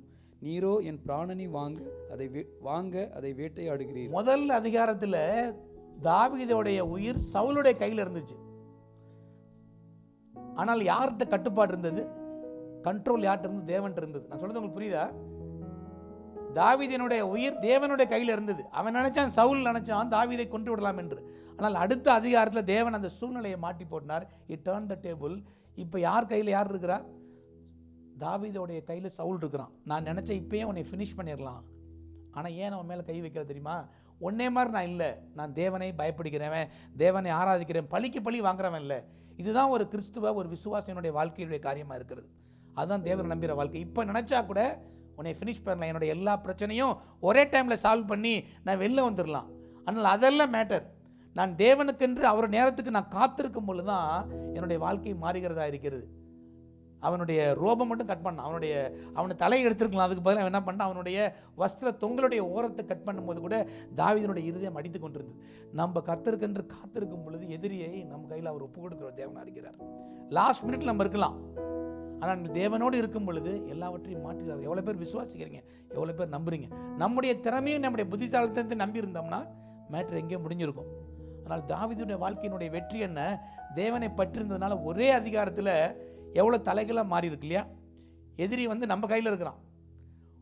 பல நேரத்தில் நம்முடைய எதிரினுடைய பிடரியை நம்ம கையில் ஒப்பு கொடுக்குறோம் என்று தேவன் அந்த சங்கீதத்தில் வாசிக்கிறோம். நம்ம யாரையும் தேடி போக வேண்டிய அவசியம் இல்லை. ஆண்டவர் நம்பியிருக்கும் பொழுது அதே சேலா அம்மாலிக்காக தப்புவிக்கிற கண்மலை நம்மை தப்புவிக்கிறவராக இருக்கிறார். அதுதான் ஆண்டவர் செய்யக்கூடிய காரியமாக இருக்குது. இன்னும் சில காரியங்கள் கூட நம்ம பார்ப்போம்.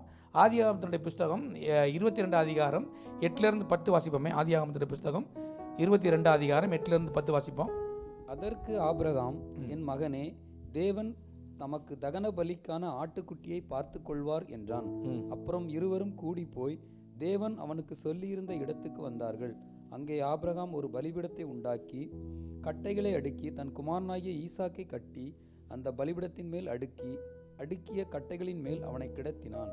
பின்பு ஆபிரகாம் தன் குமாரனை வெட்டும்படிக்கு தன் கையை நீட்டி கத்தியை எடுத்தான்.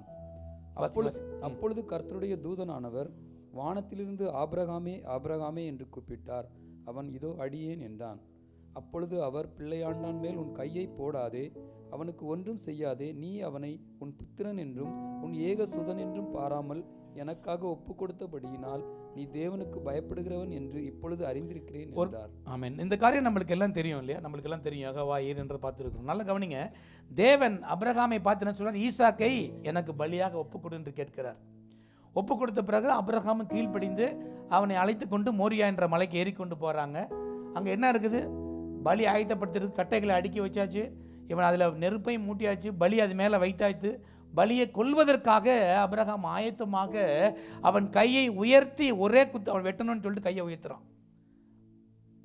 ஒரு செகண்ட் தாமதித்து இருந்தாலும் கூட என்ன இருக்கும் அந்த இடத்துல? ஆபிரகாம் ஈசாக்கை கொன்று போட்டிருக்கலாம். தேவன் எப்பொழுது கூப்பிடாரு பாருங்க. அந்த வார்த்தை எவ்வளவு தெளிவா பாருங்க. 10 பாருங்க. 10 என்ன சொல்லுது? பின்பு ஆபிரகாம் தன் குமாரனை வெட்டும்படிக்கு தன் கையை நீட்டி கத்தியை எடுத்தார். அது வரைக்கும் ஒரு மாற்றம் இல்லை. எல்லாம் நடக்குது. தாவீது ஈசா கேட்குறான், எங்க ஆடு எங்கப்பா, எல்லாம் ரெடியா இருக்கேன்னு சொல்லிட்டு இவன் விசுவாசத்தில் சொல்லிட்டான். ஆனால் என்ன செயல்படுறான்? அவனை கொண்டு போய் அந்த பலிபீடத்தில் கட்டி ரெடி பண்ணி வெட்டுற வரைக்கும் ஒன்றும் இல்லை. இதுக்கு மேலே என்ன நடக்க போகுது? ஆளை வெட்டியாச்சு, கத்தியும் எடுத்தாச்சு, வெட்ட போகிறோம். வெட்டும் கையும் தூக்கிட்டான். கையை உயர்த்தி மேலே இருக்கும் பொழுது அந்த நொடி பொழுதில் ஆண்டவர் உன்னை கூப்பிடுறாரு, அபிரகாமே நீ பிள்ளையாண்டன் மேலே கை போடாது. எவ்வளோ டைம் இருக்கும்? ஒரு ஸ்பிளிட் செகண்ட் இருக்குமா கை தூக்குறது குத்துறதுக்கும்? எது வரைக்கும் தேவன் செயல்பட பாருங்க. அப்போ நம்முடைய விசுவாசம், நம்முடைய காரியங்கள் எப்படி இருக்குது? தேவன் எல்லா நேரத்திலும் நம்ம எதிர்பார்க்குற டைம் இல்லை, அவரோட டைமில் அவர் செயல்படுகிற தேவனாக இருக்கிறார். பல நேரத்தில் பள்ளத்தாக்குகள் வழியாக நம்ம போகிறதுக்கு முன்பதாக நம்முடைய விசுவாசம் என்ற உயர்வில் நம்ம இருக்கிறோமா என்பதை தேவன் அறிந்து பார்க்க விரும்புகிறார். எவ்வளோ தூரத்துக்கு என்னுடைய பிள்ளை என்னை விசுவாசம் நடக்குது. அதனால தான் தேவன் எப்பயுமே நம்பத்தக்கவர். Is trustworthy. 2 தீமோத்தேயு 2:13 கொஞ்சம் வாசிப்போமே. 2 தீமோத்தேயு 2:13.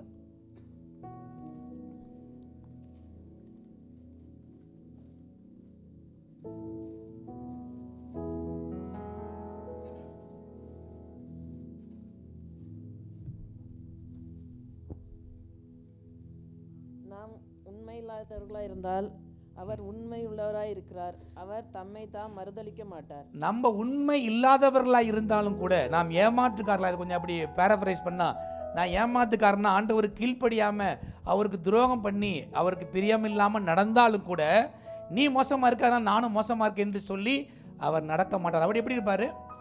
அவர் உண்மையாக இருக்கார். நீ மோசமாக இருக்கிறதுனால, உன்னுடைய புத்தி சின்ன புத்தியாக இருக்குது, நீ மோசமாக என்பதனால நானும் மோசமாயிட்டேன் அப்படின்றதில்ல. கண்ணாடியை போல இருக்க மாட்டார். அவர் உண்மை உள்ளவர், தம்மை தாமே மறுதலிக்க மாட்டார். எவ்வளோ பெரிய வார்த்தையாக இருக்குது பாருங்க. அவருடைய டைமிங் எல்லாமே பர்ஃபெக்டாக இருக்குது. எவ்வளோ பெரிய ஒரு விஷயமா இருக்குது பாருங்க. Never it is premature, never it is late. தேவனுடைய டைமை சொல்கிறேன் நான். 1 மினிட் எர்லியராக போயிடலாம் அப்படின்றது இல்லை, அல்லது 1 செகண்ட் லேட்டுன்னு இல்லை. அந்த ஸ்பிளிட் ஆஃப் செகண்டில் அவன் கையை உயர்த்தும் பொழுது ஆண்டவர் சொல்றார், அந்த பிள்ளையாண்டன் மேலே நீ கையை போடாத, நீ எப்படிப்பட்ட என்பதை அறிந்திருக்கிறேன். பல நேரங்களில் விசுவாசங்கள் நம்மளை கொண்டு போய் எங்கேயோ நம்ம தள்ளுறது போல தோணலாம், கீழே விழுறது போல தோணலாம்.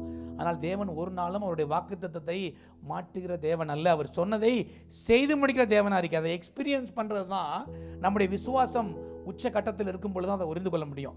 ஏதோ ஆண்டவர் செய்வார்னு அறக்குறையாக இல்லை. அதனால நான் சொல்கிறேன், இதை நம்ம மாறிட முடியாது. நம்முடைய வாழ்க்கையை டிரான்ஸ்ஃபார்ம் பண்ணால் தான் இதை புரிந்து கொள்ள முடியும். தவிர இல்லைன்னா இது கேட்டோம் பரவாயில்ல, ஏதோ பிரசங்கம் பண்ணாங்க, இந்த டோரை விட்டு தாண்டும் போதே பிரசங்கம் பண்ணவனுக்கு மறந்துடும், கேட்குறவளுக்கு மறந்துடும் சொல்லி போனால் ஒரு பிரயோஜனம் இல்லை. நானும் ஒரு செய்தியை கொடுத்தேன், முடிஞ்சு போச்சு, அடுத்த வாரம் வேறு எதுவும் பார்க்கலான்னா ஒரு மாற்றம் நமக்கு இல்லை. நம்முடைய வாழ்க்கையில் எல்லா நேரங்களிலும் God is in control. அவருடைய காணப்படாத கரம் எப்பொழுதும் செயல்பட்டு கொண்டே இருக்குது. நம்மளுக்கு புரிந்துக்கிறோமா புரிந்து கொள்ளியோ இல்லையோ, we cannot define God இல்லையா? இப்படி தான் நடக்கணும் என்று தீர்மானித்து என்றால் தேவனை நம்ம விக்கிரமா மாற்றிடுவோம். கடவுள் என்னுடைய பிளான் பிரகாரம் நடக்கிறேன் என்று சொன்னால் நான் தேவனை குறைச்சி அவர் எப்படி மாற்றிடுறேன்? ஒரு ஐடலாக மாற்றிடுறேன். அதுக்கு தான் முடிவு இருக்குது, அதுக்கு தான் ஆரம்பம் இருக்குது, முடிவு இருக்குது. அப்போ ஒவ்வொரு நேரத்திலையும் தேவன் அவர் அப்படி செயல்படுகிற ஒரு தேவனாக இருக்குது. இன்னும் சில காரியங்களை கூட பார்க்கலாம் பாருங்க. ஒரு விஷயத்தில் கூட அந்த சூழ்நிலைகளில் நம்ம பார்த்தோம், தாவீதை குறித்து பார்க்கும் பொழுது எல்லா நேரங்களிலும் எல்லா சூழ்நிலைகளிலும் அவர் நம்மை பாதுகாக்கிறார். எந்த ஆப்ஷனுமே இல்லை, எந்த வழியுமே இல்லைன்னு நினைக்கிறோம் இல்லையா?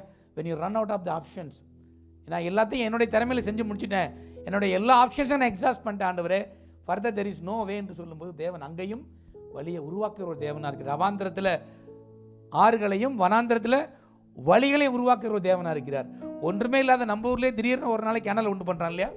திடீர்னு பார்த்தா ஒன்றும் இல்லை, ஒரு நாளில் விழுந்து அவங்க பாலைவனத்தை வெட்டுறான், இங்கேருந்து கொண்டு வரான், திடீர்னு பார்த்தா ஒரு சீலைன் ஃபார்ம் ஆகி கெனால் அப்படின்றான் இல்லையா? ஒன்றுமே இல்லாத இந்த ஊர்லேயே ஒரு டெக்னாலஜியை பயன்படுத்தி அவன் எங்கோ இல்லாத இடத்துல ஒரு கேனல் ஒரு பிரிட்ஜின்னு உண்டு பண்ணும் பொழுது தேவன் எவ்வளோ பெரிய தேவனாக இருக்கிறார்.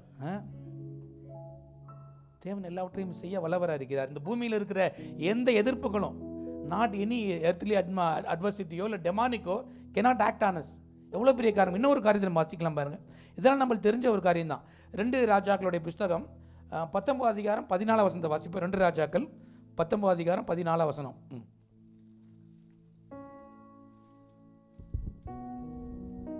எசேக்கியா ஸ்தானாதிபதிகளின் கையில் இருக்கிற நிருபத்தை வாங்கி வாசித்த பின்பு அவன் கர்த்தரின் ஆலயத்துக்கு போய் அதை கர்த்தருக்கு முன்பாக விரித்து. என்ன நடக்கிற காரியம்? இங்கே ஒரு ஆள் வந்து அவனை மிரட்டுறான். ஹெசக்கியாவை சுற்றி முற்றுகை போடப்பட்டிருக்க ஒரு சேஜ் இருக்குது. அவர்கள் பிழைக்கிறதுக்கோ வெளில போகிறதுக்கோ வழியில் எல்லாமே மூடி இருக்குது. பல நேரத்தில் நம்ம நினைக்கலாம், என் வாழ்க்கையை சுற்றி எல்லாமே எதிராக இருக்குது ஆண்டவரே. எவ்வளோ நேரத்தில் அப்படி ஃபீல் பண்ணுறீங்க? எங்கே போனாலும் முட்டுக்கட்டையாக இருக்குது. எப்படி போனாலும் முன்னேறவே முடியல. பிரேக் த்ரூவே இல்லை. எதில் ஆரம்பித்தாலும் ஒரு பெரிய ஒரு தடை, எதிரி வந்து எதிலையாவது ஒரு பிரச்சனை கொண்டு வர்றான். அவனை சுற்றி இருக்கிற காரியம் என்ன? எதிரி அங்கிறது வந்து மிரட்டுறான். இந்த கேட்குறத கேட்டு என்ன சொல்ல படிக்கிறான்? அவன் வந்து நேராக சொல்கிற காரியம் எல்லாத்தையும் அசரியா ராஜா அனுப்பின 4 வசனம் கொஞ்சம் வாசிங்க, அப்போ புரியும் என்னன்னு சொல்லிட்டு. 4 வசனம். ஜீவனுள்ள தேவனை நிந்திக்கும்படி அசரியா ராஜாவாகிய தன் ஆண்டவனால் அனுப்பப்பட்ட ரப்சாக்கே சொன்ன வார்த்தைகளை எல்லாம், இந்த வார்த்தைகள் என்ன சொல்றான்? உங்களுடைய நீங்க யாரு? உங்களால நாங்கள் அழிச்சு போட்டுருவோம் என்று அசரிய ராஜா படையெடுத்து இஸ்ரேல் மேல் யூதா மேல் வருகிறான். அவன் வந்து என்ன சொல்றான்? உங்களுடைய தேவன் எங்களுடைய கைகள் தப்புவிக்கிறது யார்? யாருமே இல்லை. நாங்கள் எல்லாத்தையும் ஜெயிச்சிட்டோம். நாங்கள் ஒரு மிகப்பெரிய சூப்பர் பவர் என்று அவனை போஸ்ட் பண்ணி அங்கே அவனை மிரட்டி கொண்டு எல்லாத்தையும் அழிக்கிறான். ஆனால் எசேக்கியா செஞ்ச காரியம் என்ன தெரியுமா? 14 வசனத்தில் வாஸ்தவம்ல அவன் பிரச்சனைகளை எடுத்துக்கொண்டு, ஐயோ இவ்வளோ பிரச்சனை வந்துருச்சு, நான் என்ன செய்வது, எப்படி அவன்கிட்ட பேசி அரசியல் ரீதியாக கொஞ்ச நாளைக்கு நம்ம பார்த்தோம் இல்லையா? யாரை குறித்து பார்த்தோம்? இந்த மாதம் ஆரம்பத்தான் நினைக்கிறேன், ஒரு ராஜாவை குறித்து பார்த்தோம். அதே ஏன் இப்போ கேட்குறேன்றீங்களா? யார் அந்த ராஜாவோட பேர் ஞாபகம் இருக்குதா? ஆசா என்பவரை குறித்து பார்த்தோம் இல்லையா? ஆசா என்ற ராஜா முதல்ல எப்படி இருந்தான்? பலம் உள்ளவனாகிலும் சரி பலம் இல்லாதவனும் சரி உதவி செய்வது லேசான காரியம் ஆண்டவர் ஆராய்தான். இன்னும் கொஞ்சம் பிரச்சனை வரும்போது இதுக்கெல்லாம் ஆண்டவர் நம்பி பிரயோஜனம் இல்லை, நான் என்ன பண்ணோம், இதற்கு ஒரு பொலிட்டிக்கல் சொல்யூஷன் வேணும், அதனால் நான் என்ன பண்ணுறேன், கோயலிஷன் கவர்மெண்ட் எப்படி தேடுற மாதிரி நான் போய் எனக்கு என் கட்சியை யாரோட உறவு வைக்கலாம், எந்த கட்சியோடு சேர்ந்தால் எனக்கு வெற்றி பெறும்னு அரசியல்வாதி பண்ணுற மாதிரி அவன் என்ன பண்ணிட்டான், இருக்க ஆலயத்தினுடைய பழத்தெல்லாம் திருடி அசரிய ராஜாவுக்கு பணத்தை அனுப்பிச்சு நீ எனக்கு வந்து உதவி செய்யும் என்று சொல்லி அவன் விழுந்து போனான். அதே அசரிய ராஜா தான் மறுபடியும் யூதாவை தாக்கும்படி இங்கே வருகும் பொழுது தான் எசேக்கியா என்ன செய்ய என்பதை தான் வேதம் நமக்கு தெளிவாக சொல்லுது. பாருங்க, நம்ம நினைக்கிறோம் பைபிள் என்னன்னு நினைக்கிறோம். இன்றைக்கு இருக்க அரசியலை விட பயங்கரமான திருப்பங்களும் ரொம்ப சுவாரஸ்யம் நிறைஞ்சது தான் வேதம். நீங்கள் வாசித்து பார்த்தீங்கன்னா எல்லாம் தெரியும். இன்றைக்கி இருக்கிறதுலாம் ஒன்றுமே கிடையாது. நேற்று வரைக்கும் 2 எதிரிகள் ஒன்றாக போக முடியும். அப்படி தான் நடந்தது தாவீதோட வாழ்க்கையில். நேற்று வரைக்கும் கோலியாத்தை எதிர்த்தான், இன்னைக்கு கோலியாத் இருக்கிற வீரிலே போய் அடைக்கலம் தேடுறான் அவன். ஏன்னா நேற்று 2 பேர் 2 வித்தியாசமான ஒரு கட்சிகளாக இருந்தீங்களே, இன்றைக்கி 2 பேரும் இணைய போகிறீங்களா? இணையலாம் அப்படின்றாங்கல்ல, வாய்ப்பு இருந்தால் இடையலான்றான். அதே போல் தான் கோலியாத்து தாவீதும் செய்தான், எதிரோட ஊருக்கே போனான். அப்படி பல காரியங்கள் இருக்குது. ஆனால் உண்மையாக இருக்கிற எசேக்கியா அப்படி செய்யல. அவன் அந்த லெட்டரை கிடைச்சவன் என்ன பண்ணான், அந்த பிரச்சனையை கொண்டு போய் தேவனுடைய ஆலயத்தில் கொண்டு வச்சு, ஆண்டவரே இந்த பிரச்சனை என்னுடையதல்ல, இது உம்முடையது என்று சொன்னான். இதுதான் ஒரு விசுவாசனுடைய வாழ்க்கையின் வெற்றி. வி டிரான்ஸ்ஃபர் ரிஸ்க் மேனேஜ்மெண்ட்டில் ஒரு வார்த்தையை சொல்லுவான், வி டிரான்ஸ்ஃபர் த ரிஸ்க்கை எப்பயும் மிட்டிகேட் பண்ணணும். பிரச்சனைகளை என்ன பண்ணணும், எப்பயுமே நம்முடைய பிரச்சனைகளை இதை வந்து தீர்க்கணும். அப்படி இல்லை அப்படின்னா வேறு யாருக்காவது அதை ட்ரான்ஸ்ஃபர் பண்ணணும். ஆனால் இவன் எப்படி ட்ரான்ஸ்ஃபர் பண்ணுறான், நேராக கொண்டு போய் ஆண்டவர்கிட்ட கொண்டு போய் எவ்வளோ கொடுமையாக எழுதியிருக்கிறது நீங்களே பாருங்கள். எவ்வளோ நேரம் நம்ம பிரச்சனைகளை ஆண்டவர்கிட்ட கொண்டு போய் நம்ம ஜெபத்தில் வைக்கிறோம். ஒரு கடிதத்தை கொண்டு போய் இந்த பிரச்சனையை கொண்டு போய் இது உம்முடைய பாதத்தில் வைக்கிற ஆண்டவரே. 15 வசனத்தை கொஞ்சம் வாசிங்க. அவர்களுடைய தேவர்கள் நெருப்பிலே போட்டுவிட்டது மெய்தான், அவர்கள் தேவர்கள் அல்லவே, மனுஷர் கைவேலையான மரமும் கல்லும் தானே, ஆகையால் அவைகளை நீர்த்துளியாக்கினார்கள். இப்பொழுதும் எங்கள் தேவனாகிய கர்த்தாவே, நீர் ஒருவரே தேவனாகிய கர்த்தர் என்று பூமியின் ராஜ்யங்கள் எல்லாம் அறியும்படிக்கு எங்களை அவன் கைக்கு நீங்களாக்கி ரட்சியும் என்று விண்ணப்பம் பண்ணினான். அப்பொழுது ஆமோத்சின் குமாரனாகிய ஏசாயா எசேக்கியாவுக்கு சொல்லி அனுப்பினது, இஸ்ரவேலின் தேவனாகிய கர்த்தர் உரைக்கிறது என்னவென்றால், அசீரியா ராஜாவாகிய சனகரிப்பின் நிமித்தம் நீ என்னை நோக்கி விண்ணப்பம் பண்ணினதை கேட்டேன். அவனை குறித்து கர்த்தர் சொல்லுகிற வசனமாவது, சீயோன் குமாரத்தியாகிய கன்னியாஸ்திரீ உன்னை இகழ்ந்து உன்னை பரியாசம் பண்ணுகிறாள், எருசலேம் குமாரத்தி உன் பின்னாலே தலையை துலுக்குகிறாள். யாரை 32வது வசனத்தை வாசிப்போம். 32. ஆகையால் கர்த்தர் அசீரியா ராஜாவை குறித்து, அவன் இந்த நகரத்திற்கு பிரவேசிப்பதில்லை, இதன் மேல் அம்பு எய்வதும் இல்லை, இதற்கு முன் கத்தளம் போடுவதும் இல்லை. கேடகத்தோடே வருவதும் இல்லை, இதற்கு எதிராக கொத்தளம் போடுவதும் இல்லை. நல்ல கவனிங்க, நம்ம அவனுக்கு இருக்க பிரச்சனைகள் மாறல. இது நம்ம சாதாரணமாக வாசிக்கிற மாதிரி இல்லை. எதிரி அவனை சூழ்ந்திருக்கிறான், அவனை சுற்றி வெளியில் போக முடியாது. வீட்டை அந்த மதில் சுவரை விட்டு நகராமே வெளியே போக முடியாது. உலகத்தில் மிகப்பெரிய ஒரு பிரச்சனை இருக்குது, தண்ணி குடிக்கிற தண்ணி இல்லை, பஞ்சங்கள் எல்லாம் இருக்குது. ஆனால் தேவன் என்ன சொல்கிறாரு, எதிரி உள்ளே வரதில்லைன்றாங்க. இவனை சுற்றி முழு இராணுவம் இருக்கிறது, எல்லாம் இருக்கிறது. ஆனால் தேவனுடைய வார்த்தை சொல்கிறது எதிரி இவனை அடிக்க மாட்டான்னு சொல்லிட்டு. நம்ம பல நேரத்தில் நம்ம நினைக்கிறோம் எப்படி இது நடக்கும் என்று நினைக்கிறோம். நடக்கிறதுக்கான வாய்ப்பு இல்லவே இல்லையே. இது அவன் எல்லாத்தையுமே அவனே ஒரு உடன்படிக்கை வந்து, சமாதான உடன்படிக்கை வந்து எதிரி தன்னுடைய ஆர்மியை டீமொபலைஸ் பண்ணால் கூட எவ்வளவு நாட்கள் ஆகும். இருக்கிற எல்லா படையும் பின்வாங்கணும், அப்படி வாபஸ் பெற்றுக்கொண்டு போகணும் என்றால் பல நாட்கள் ஆகும். இது நடக்கிறதுக்கான வாய்ப்பு இல்லை என்று அவன் நினைக்கும் பொழுது தான் தேவன் எப்படி செயல்படுறார். 35 வசனத்தை வாசிங்க. 35. அன்று ராத்திரியில் சம்பவித்தது என்னவென்றால், கர்த்தருடைய தூதன் புறப்பட்டு அசீரியரின் பாளையத்தில் 1,09,000 பேரை சங்கரித்தான். அதிகாலமே எழுந்திருக்கும் போது இதோ அவர்கள் எல்லாரும் செத்த பிரேதங்களாய் கிடந்தார்கள். எவ்வளோ பெரிய காரியமாக இருக்கு பாருங்க. ஒரு இரவு நேரத்தில் ஒரு தேவதூதன் செய்து 1,85,000 பேரை ஒரு நொடி பொழுதில் சங்கரித்து போட்டாங்க எல்லாத்தையுமே. லைட்னிங் ஃபாஸ்ட் அப்படின்றாங்கல்ல, லைட்டோட ஸ்பீடு 1 செகண்டுக்கு 300,000 கிலோமீட்டர்ஸ். அதை விட ஃபாஸ்ட்டாக அவன் செயல்பட்டு அவ்வளோ பேரையும் ஒரே நேரத்தில் அவன் அழித்து போடுகிறவனாக இருந்தான். நம்ம பல நேரத்தில் நம்ம நினைக்கிறோம் என்ன நடக்கும் என்று. செய்தது என்ன, நம்முடைய பிரச்சனைகள்ட்ட தேவன்ட்டு ஒப்பு கொடுக்கும் பொழுது ஒரு ஸ்பிளிட் ஆஃப் செகண்டில் இவ்வளோ பெரிய மிலிட்ரியும் தேவனால் மாற்ற முடியும். அவர் செய்ய வல்லவராக இருக்கிறார். அதுதான் ரொம்ப முக்கியம். ஒரு சிங்கிள் நைட்ன்ற ஒரு செகண்ட் தான் அவனை அழித்து போடுது. அன்று ராத்திரி நடக்கிற காரியம் என்ன, 1,85,000 பேரும் அவனுக்கு எதிராக இருந்த எல்லா 1,85,000 பீப்புளையும் காலி பண்ணிட்டார். இது நடக்கக்கூடிய காரியமாக வணக்கக்கூடிய காரியமாக அது இருக்குதா?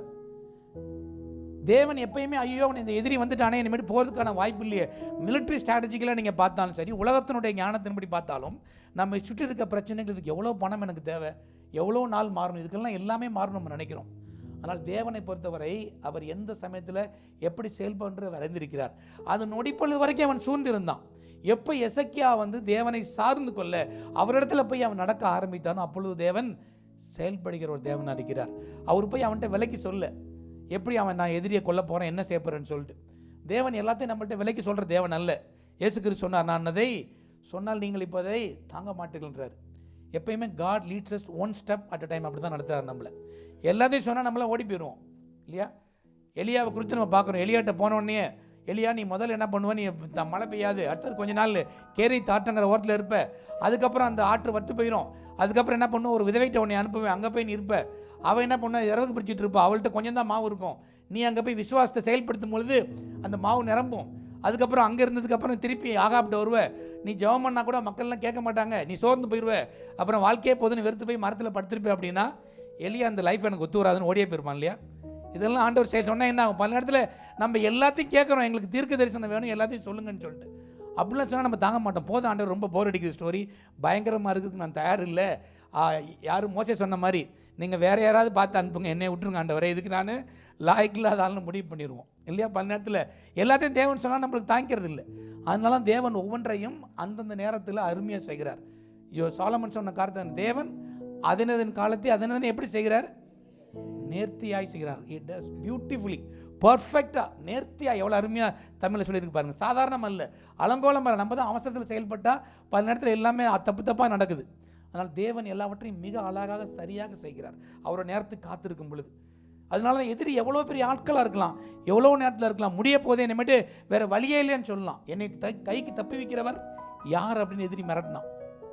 நடக்கிறதுக்கு அங்கே எந்த ஒரு வாய்ப்பும் இல்லை. ஆனால் நொடி பொழுதில் அந்த ஸ்பிளிட் ஆஃப் நைட்டில், ஓவர் நைட்டில், சிங்கிள் நைட்டில் அங்கே உள்ள எல்லா எதிரிகளும் மாறி போனாங்க என்றால் தேவன் எப்படிப்பட்டவர் இருக்கிறார்? அங்கேயும் அதே செயல் அம்மாலிக்கோத்தான் இருக்குது. தப்பு வைக்கிற கண்மலையாய் அவர் அங்கே இருக்கிறார். எதிரி கையில் ஒப்பு கொடுக்கல. இன்னொரு காரியத்தை கூட நம்ம பார்க்கலாம், நம்மளுக்கு தான் தெரிஞ்ச ஒரு பகுதி தான். அதே 2 ராஜாக்களில் 6 அதிகாரத்தில் 24 வசனத்தை வாசிப்புமே. 2 ராஜாக்கள் 6 அதிகாரம். இதற்கு பின்பு சீரியாவின் ராஜாவாகிய பெனாதாத் தன் இராணுவத்தை எல்லாம் கூட்டிக் கொண்டு வந்து சமாரியாவை முற்றுகை போட்டான். அதனால் சமாரியாவிலே கொடிய பஞ்சம் உண்டாயிற்று. ஒரு கழுதை தலை 80 வெள்ளிக்காசுக்கும் புறாக்களுக்கு போடுகிற காட்படி பயிறு 5 வெள்ளிக்காசுக்கும் விற்கப்படும் மட்டும் அதை முற்றுகை போட்டார்கள். வாசிங்க, தொடர்ந்து வாசிங்க. இஸ்ரவேலின் ராஜா அலங்கத்தின் மேல் நடந்து போகையில் ஒரு ஸ்திரீ அவனை பார்த்து கூப்பிட்டு, ராஜாவாகிய என் ஆண்டவனே, இரட்சியும் என்றாள். அதற்கு அவன், கர்த்தர் உன்னை இரட்சிக்காதிருந்தால் நான் எதிலிருந்து எடுத்து உன்னை இரட்சிக்கலாம்? களஞ்சியத்தில் இருந்தா, ஆலயத்தில் இருந்தா என்று சொல்லி, ராஜா பின்னையும் அவளை பார்த்து, உனக்கு என்ன வேண்டும் என்று கேட்டான். அதற்கு அவள், இந்த ஸ்திரீ என்னை நோக்கி, உன் மகனை தா, அவனை இன்று தின்போம், நாளைக்கு என் மகனை தின்போம் என்றாள். அப்படியே என் மகனை ஆக்கி தின்றோம். மறுநாளில் நான் இவளை நோக்கி, நான் உன் மகனை தின்ன அவனை தா என்றேன். அவள் தன் மகனை ஒழித்து விட்டாள் என்றாள். எவ்வளோ பயங்கரமான வார்த்தையாக தெரியுதா அது? அவர்களுடைய பஞ்சம் எவ்வளோ கொடுமையாக இருக்குது. பெற்ற பிள்ளைகளையே சமைத்து சாப்பிட்ற ஒரு கேனிபலிஸ்டிக் கல்ச்சராக அவங்க மாறிட்டாங்க. எப்படி டிஸ்கரைப் பண்ணி பாருங்கள் வேதத்தை. நம்ம சாதாரணமாக வார்த்தை கடந்து போகிறோம். எவ்வளோ கொடுமையான பஞ்சம். இன்றைக்கி எக்கனாமிக் ரெசெஷன்றாங்க இல்லையா, விலைவாசி உயர்வு, நிறைய விலை ஏறிட்டாங்க, கிடைக்கலன்றாங்க. அன்னைக்கு இருந்த பஞ்சத்தில் சாப்பிட்றதுக்கு வழி இல்லை. யார் தான் சாப்பிடணுமா? வீட்டில் இருக்க பிள்ளையே கட் பண்ணி சாப்பிடணும். எவ்வளோ கொடுமையான ஒரு காரியமாக இருக்குது. இரக்கமுள்ள தாய் என்று வாசிக்கிறோம். இரக்கமுள்ள தாயோடைய கைகளே தன்னுடைய பிள்ளையை வெட்டி சாய்க்கிற அளவுக்கு அந்த தேசத்தில் பஞ்சம் எவ்வளவு கொடுமையாக இருந்தது. இது மாறதுக்கான வாய்ப்பு இருக்குது. இதை விட நம்மளுடைய வாழ்க்கையில் கஷ்டத்தில் நம்ம இருக்கிறோமா? Are we in a bad situation than this எக்கனாமிக்கலாக? ஐயோ, என் வாழ்க்கை ரொம்ப பொருளாதார நெருக்கடியில் இருக்குது, நிறைய கடன் பிரச்சனையாக இருக்குன்னு எல்லாரும் போட்டு அழுத்துறாங்க. இப்படிப்பட்ட பிரச்சனை நம்ம மன நேரத்தில் கடந்து போகிறோமா? இப்படிப்பட்ட ஒரு சூழ்நிலையில் தான் ராஜா கிட்ட போய் கேட்குறான், கவர்மெண்ட் ஏதாவது செய்யுமான்னா கவர்மெண்ட் என்ன சொல்கிறான்? சட்டையை கிழிச்சுக்கிறான். என்கிட்ட ஒன்றும் இல்லை, மை பாக்கெட்ஸ் ஆர் எம்டி, அப்படி தானே சொல்கிறான். நான் இங்கேருந்து என்ன செய்ய முடியும்? Government failed, economic system failed, எல்லாமே ஃபெயில் ஆயிருச்சு. யாரை பிளேம் பண்ணுறான்?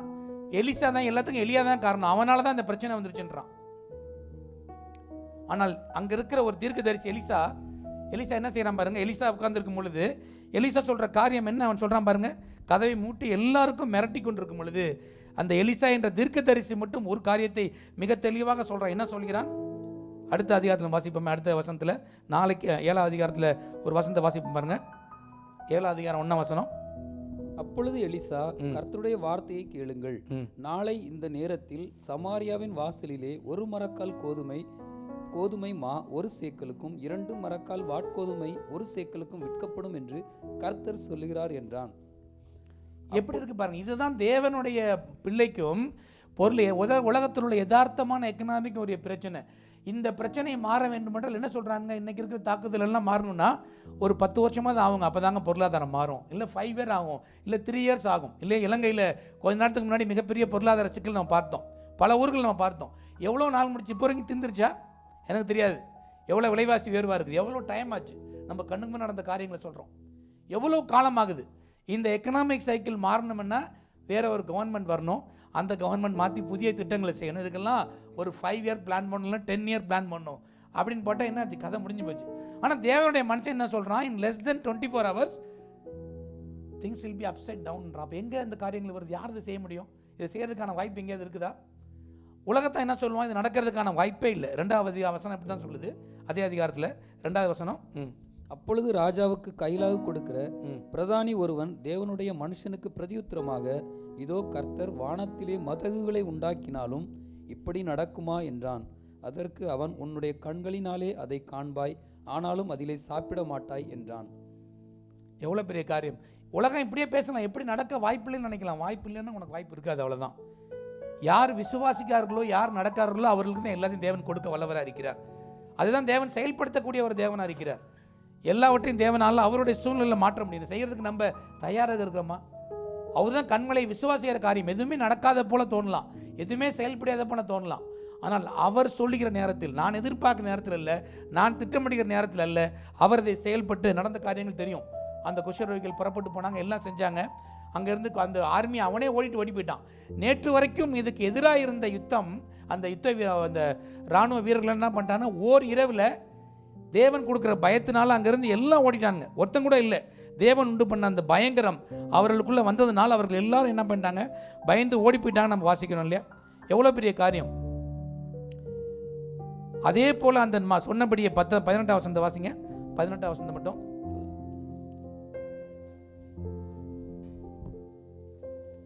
18ஆம் வசனம் அதே அதிகாரத்தில். 2 மரக்கால் வாட்கோதுமை 1 சேக்கலுக்கும் 1 மரக்கால் கோதுமை மா 1 சேக்கலுக்கும் நாளை இந்நேரத்திலே சமாரியாவின் ஒளிமுக வாசலில் விற்கும் என்று தேவனுடைய மனுஷன் ராஜாவோடே சொன்னதின்படியே நடந்தது. எவ்வளோ உண்மையான ஒரு காரியமாக இருக்குது. தேவன் அப்படியே செயல்பட்டார். அந்த இரவில் அவரை சூழ்நிலைகளை மாற்றுவதற்கு பெரிய வருஷ கணக்கு தேவையில்லை, மாத கணக்கு தேவையில்லை. அவர் நீங்கள் கண்மலையை தப்புவிக்கிற ஒரு கண்மலையாக இருக்கிறார். எல்லா இடத்திலும் எங்கிருந்து உதவி வரும், எப்படி மாறும்னு தெரியல. ஆனால் மாறியது என்ன? அந்த எதிரிகள் அவனே எல்லாத்தையும் விட்டுட்டு ஓடி போயிட்டாங்க. அன்னைக்கு எல்லோரும் அதை இப்போ சொன்ன வார்த்தையின்படியே அந்த தானியங்கள் எல்லாம் அதே அளவு வைக்கப்பட்டது. ஒரே நாளில் வறட்சிக்கு பதிலாக என்ன வந்தது? திரட்சி வந்துருச்சு. ஸ்கார்சிட்டிக்கு பதிலாக அபண்டன்ஸ். தேவனை தான் சொல்ல, என்னுடைய வாழ்க்கை நிரம்பி வலிக்கிற ஒரு வாழ்க்கை கொண்டார். 1 யோவான் 10 யோவான் 10:10 வாசிப்போம். யோவான் 10:10.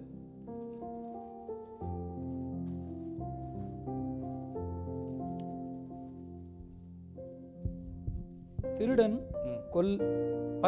திருடவும் கொல்லவும் அழிக்கவும் வருகிறானே என்று வேறொன்றுக்கும் வரான். நானோ அவைகளுக்கு ஜீவன் உண்டாயிருக்கவும் அது பரிபூரணப்படவும் வந்தேன்.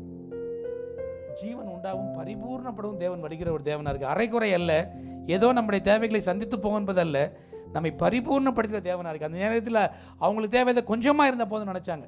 ஆனால் ஒவ்வொரு காற்றிலும் தேவன் செயல்பட்டார். நிறைய காரியங்கள் நம்ம தியானிக்கலாம். கொஞ்சம் இன்னும் சில பகுதிகளோட பார்த்து நம்ம அதை முடிக்கலாம் பாருங்கள். ஆண்டவர் பல நேரத்தில் எப்படி நடக்கும் என்று நம்ம நினைக்கிறோம் இல்லையா? நிறையா ட்ராமாட்டிக்கான வெர்சஸ்ன்னு பைபிளில் நிறையா இருக்குது. அதில் ஒரு பகுதி அது. அதே போல் தான் எஸ்தருடைய சூழ்நிலை பாருங்கள். எஸ்தரில் 6 அதிகாரத்தில் ஒரு வசனத்தை வாசிப்போம். 6 அதிகாரத்தில் ஒரு வசனத்தை வாசிப்போம். 1-2 கொஞ்சம் வாசிங்களேன்.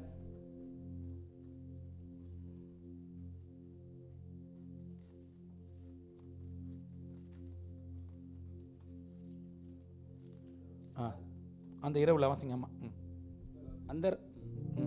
அந்த ராத்திரியிலே ராஜாவுக்கு நித்திரை வராதபடியினால் கால வர்த்தமானங்கள் எழுதியிருக்கிற நடபடி புஸ்தகத்தை கொண்டு வரச் சொன்னான். அது ராஜ சமூகத்தில் வாசிக்கப்பட்டது. அப்பொழுது வாசற் காவலாளரில் ராஜாவின் 2 பிரதானிகளாகிய பிக்னாவும் தேரேசும் ராஜாவாகிய அகாஸ்வேருவின் மேல் கைப்போட பார்த்த செய்தியை மொர்தெகாய் அறிவித்தான் என்று எழுதியிருக்கிறது வாசிக்கப்பட்டது. அதே அடுத்த அப்பொழுது ராஜா, இதற்காக மொர்தெகாய்க்கு கனமும் மேன்மையும் செய்யப்பட்டதா என்று கேட்டான். நல்ல கவனிங்க, இந்த வார்த்தை எப்போ வருகிறது? அதற்கு முதல்ல உள்ள அதிகாரத்தை வாசம் நம்மளுக்கு புரியும். மொர்தெகாயை தூக்கில் போடுவதற்காக எல்லாம் ரெடி பண்ணிட்டாங்க. அந்த முதல் அதிகாரத்தில் 5 அதிகாரத்தில் 13வது 14வது வசனம் கொஞ்சம் வாசிங்க. அப்பொழுது அவன் மனைவியாகிய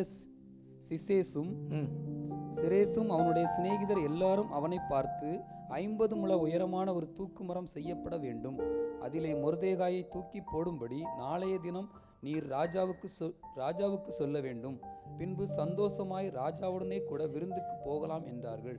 இந்த காரியம் ஆமானுக்கு நன்றாய் கண்டதினால் தூக்கு மரத்தை செய்வித்தான்.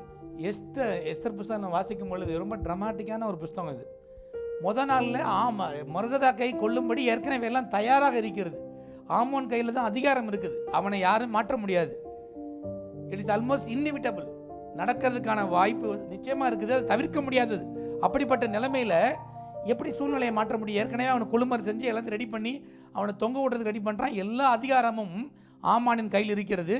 அதற்கு எனவே ஆயத்தப்படுத்தும் பொழுது, நீ அப்படி நடத்து, நான் என்னுடைய வழியை காண்பிக்கிறேன் என்று தேவன் அந்த இரவுல அந்த ராஜாவுக்கு தூக்கம் வராதபடி செய்கிறார். இதற்கும் அதற்கும் ஏதாவது தொடர்பு இருக்குது? அதாவது பல நேரங்களில் அந்த டைமை பாருங்கள். ஒரு இதெல்லாம் ஒரு சினிமாவை எடுத்து காமிச்சா நம்மளுக்கு புரியும். பைபிள் பிரசங்கத்தை பண்ணுறதை விட உலகத்தை சொல்கிறத விட வெளியில் இருக்கவே நல்ல பைபிள் வழி காமிப்பான்னு நினைக்கிறேன். த்ரில்லர் மூவி உட்காந்து பார்த்து ஆஹா எவ்வளோ அருமைன்னு கேட்பானுங்க. பயங்கர பேக்ரவுண்ட் மியூசிக்கோட பேசும்பொழுது எல்லாத்தையும் ரெடி பண்ணி வச்சுட்டு அவனை கொல்றது கொண்டு போகும்பொழுது சீன் திடீர்னு மாறுது.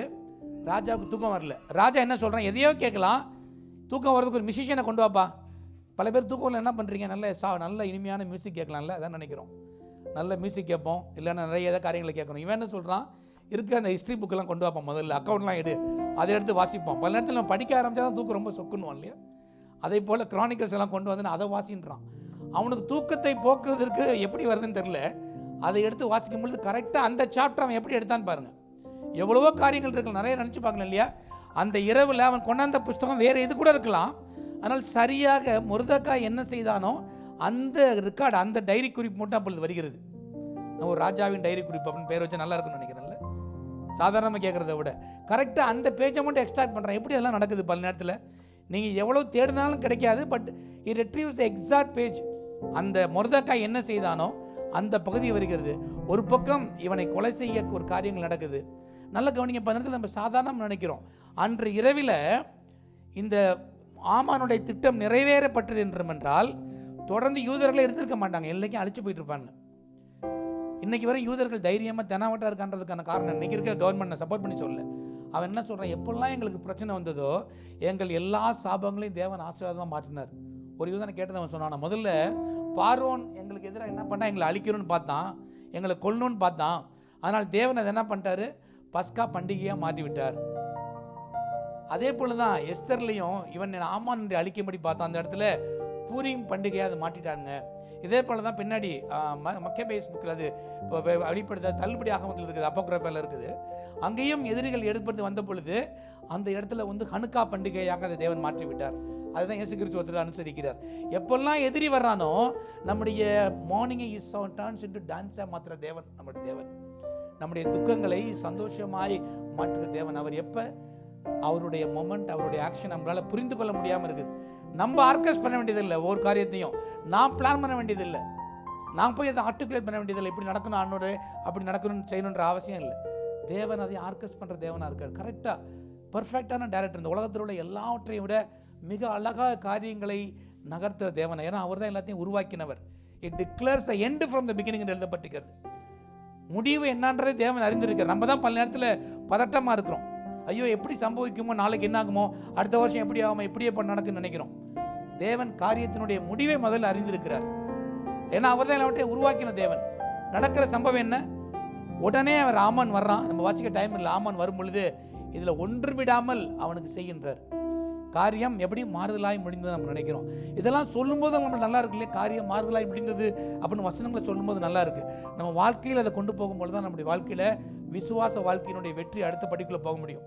பிரச்சனை இல்லை என்று தேவன் சொல்ல. ஒவ்வொரு நிறைய காரியங்கள் தியானங்கள் நம்ம நேரம். அதே போல தான் அப்போஸ்தலர் புஸ்தகத்தை மட்டும் வாசிப்போம். அப்போஸ்தலர் 12 அதிகாரத்தில் 1வது அதிகாரத்தில் 12 1லிருந்து வாசிப்பேன். அப்போஸ்தலர் 12 அப்போஸ்தலர் 12 அதிகாரத்தில். அக்காலத்திலே ஏரோது ராஜா சபையிலே சிலரை துன்பப்படுத்த தொடங்கி யோவானுடைய சகோதரனாகிய யாக்கோபை பட்டயத்தினாலே கொலை செய்தான். அது யூதருக்கு பிரியமாய் இருக்கிறதென்று அவன் கண்டு 4 வரைக்கும் வாசிங்க. அவனை பிடித்து சிறைச்சாலையிலே வைத்து பஸ்கா பண்டிகைக்கு பின்பு ஜனங்களுக்கு முன்பாக அவனை வெளியே கொண்டு வரலாம் என்று எண்ணி அவனை காக்கும்படி வகுப்புக்கு 4 போர் சேவகராக ஏற்படுத்திய 4 வகுப்புகளின் வாசமாக ஒப்புவித்தான். அப்படியே பேதுரு சிறைச்சாலையிலே காக்கப்பட்டிருக்கையில் சபையார் அவனுக்காக தேவனை நோக்கி ஊக்கத்தோடே ஜெபம் பண்ணினார்கள். ஏரோது அவனை வெளியே கொண்டு வரும்படி குறித்த நாளுக்கு முந்திய நாள் ராத்திரியிலே பேதுரு 2 சங்கிலிகளினாலே கட்டப்பட்டு 2 சேவகர் நடுவே நித்திரை பண்ணி கொண்டிருந்தான். காவற்காரரும் கதவுக்கு முன்னிருந்து சிறைச்சாலையை காத்து கொண்டிருந்தார்கள். நல்லா கவனிங்க. அந்த சமயத்தில் ஏரோது என்ன பண்ணுறான், எல்லா ஜனங்களையும் மக்களை பிரியப்படுத்துறதுக்கு அவன் எப்படி நம்ம ஊரில் கிறிஸ்தவர்களை எப்படி உபத்திரவப்பட்டது அவனுக்கு ஒரு கூட்டத்துக்கு பெருமையாக இருக்க மாதிரி அன்னைக்கு இருந்த எல்லா கிறிஸ்தவர்களையும் அவன் சிறைச்சாலையில் போட்டு கொண்டிருந்தான்.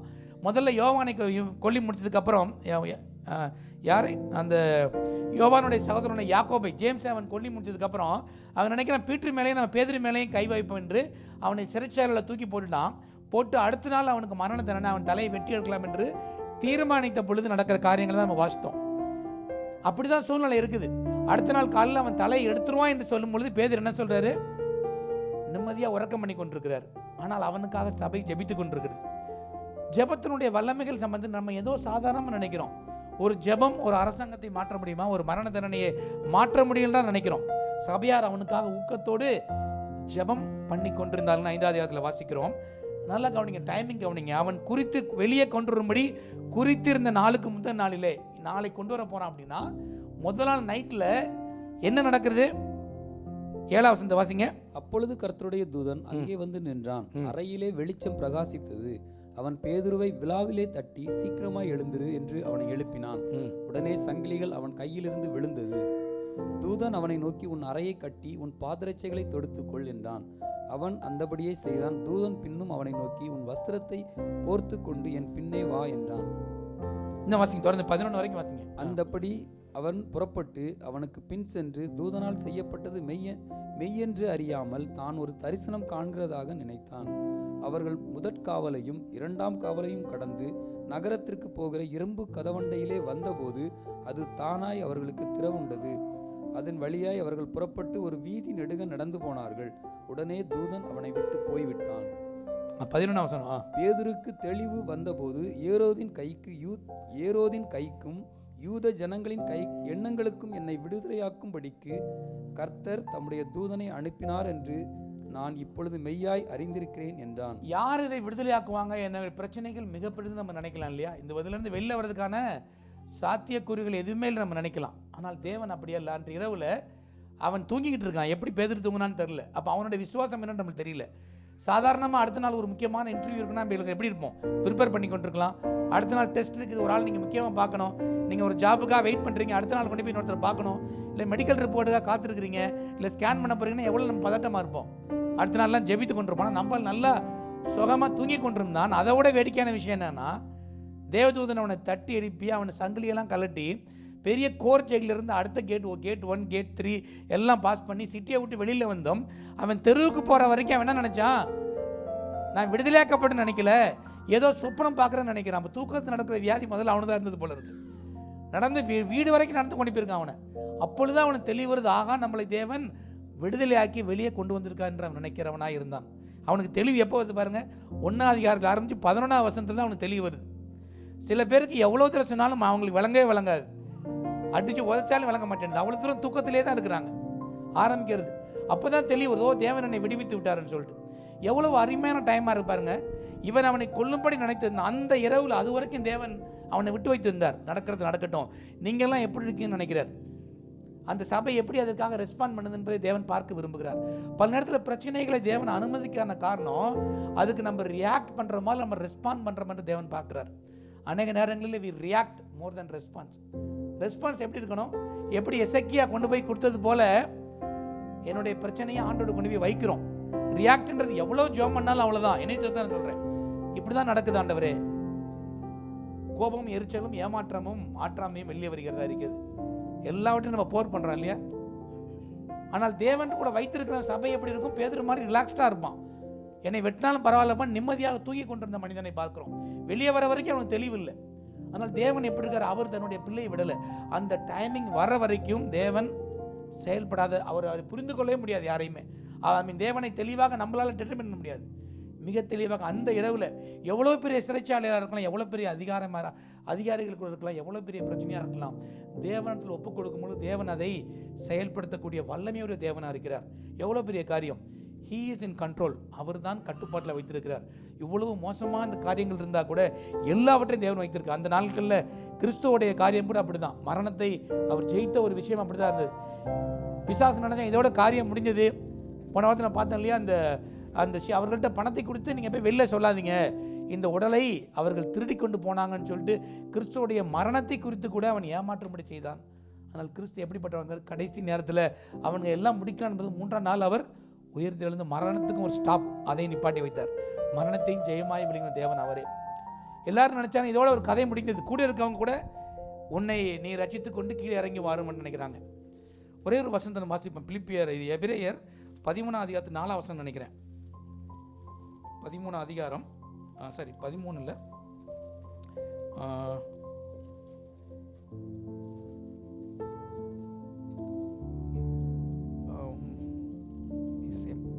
ஓகே, அவர் 13ஆம் வசனம் 13ல் ஆகையால் இல்லை அவர் பலவீனர் அல்ல, ஹி இஸ் நாட் வீக் அப்படின்னு வரும். பண்ணிடுங்க இல்லையா 13ஆம் அதிகாரத்தில்?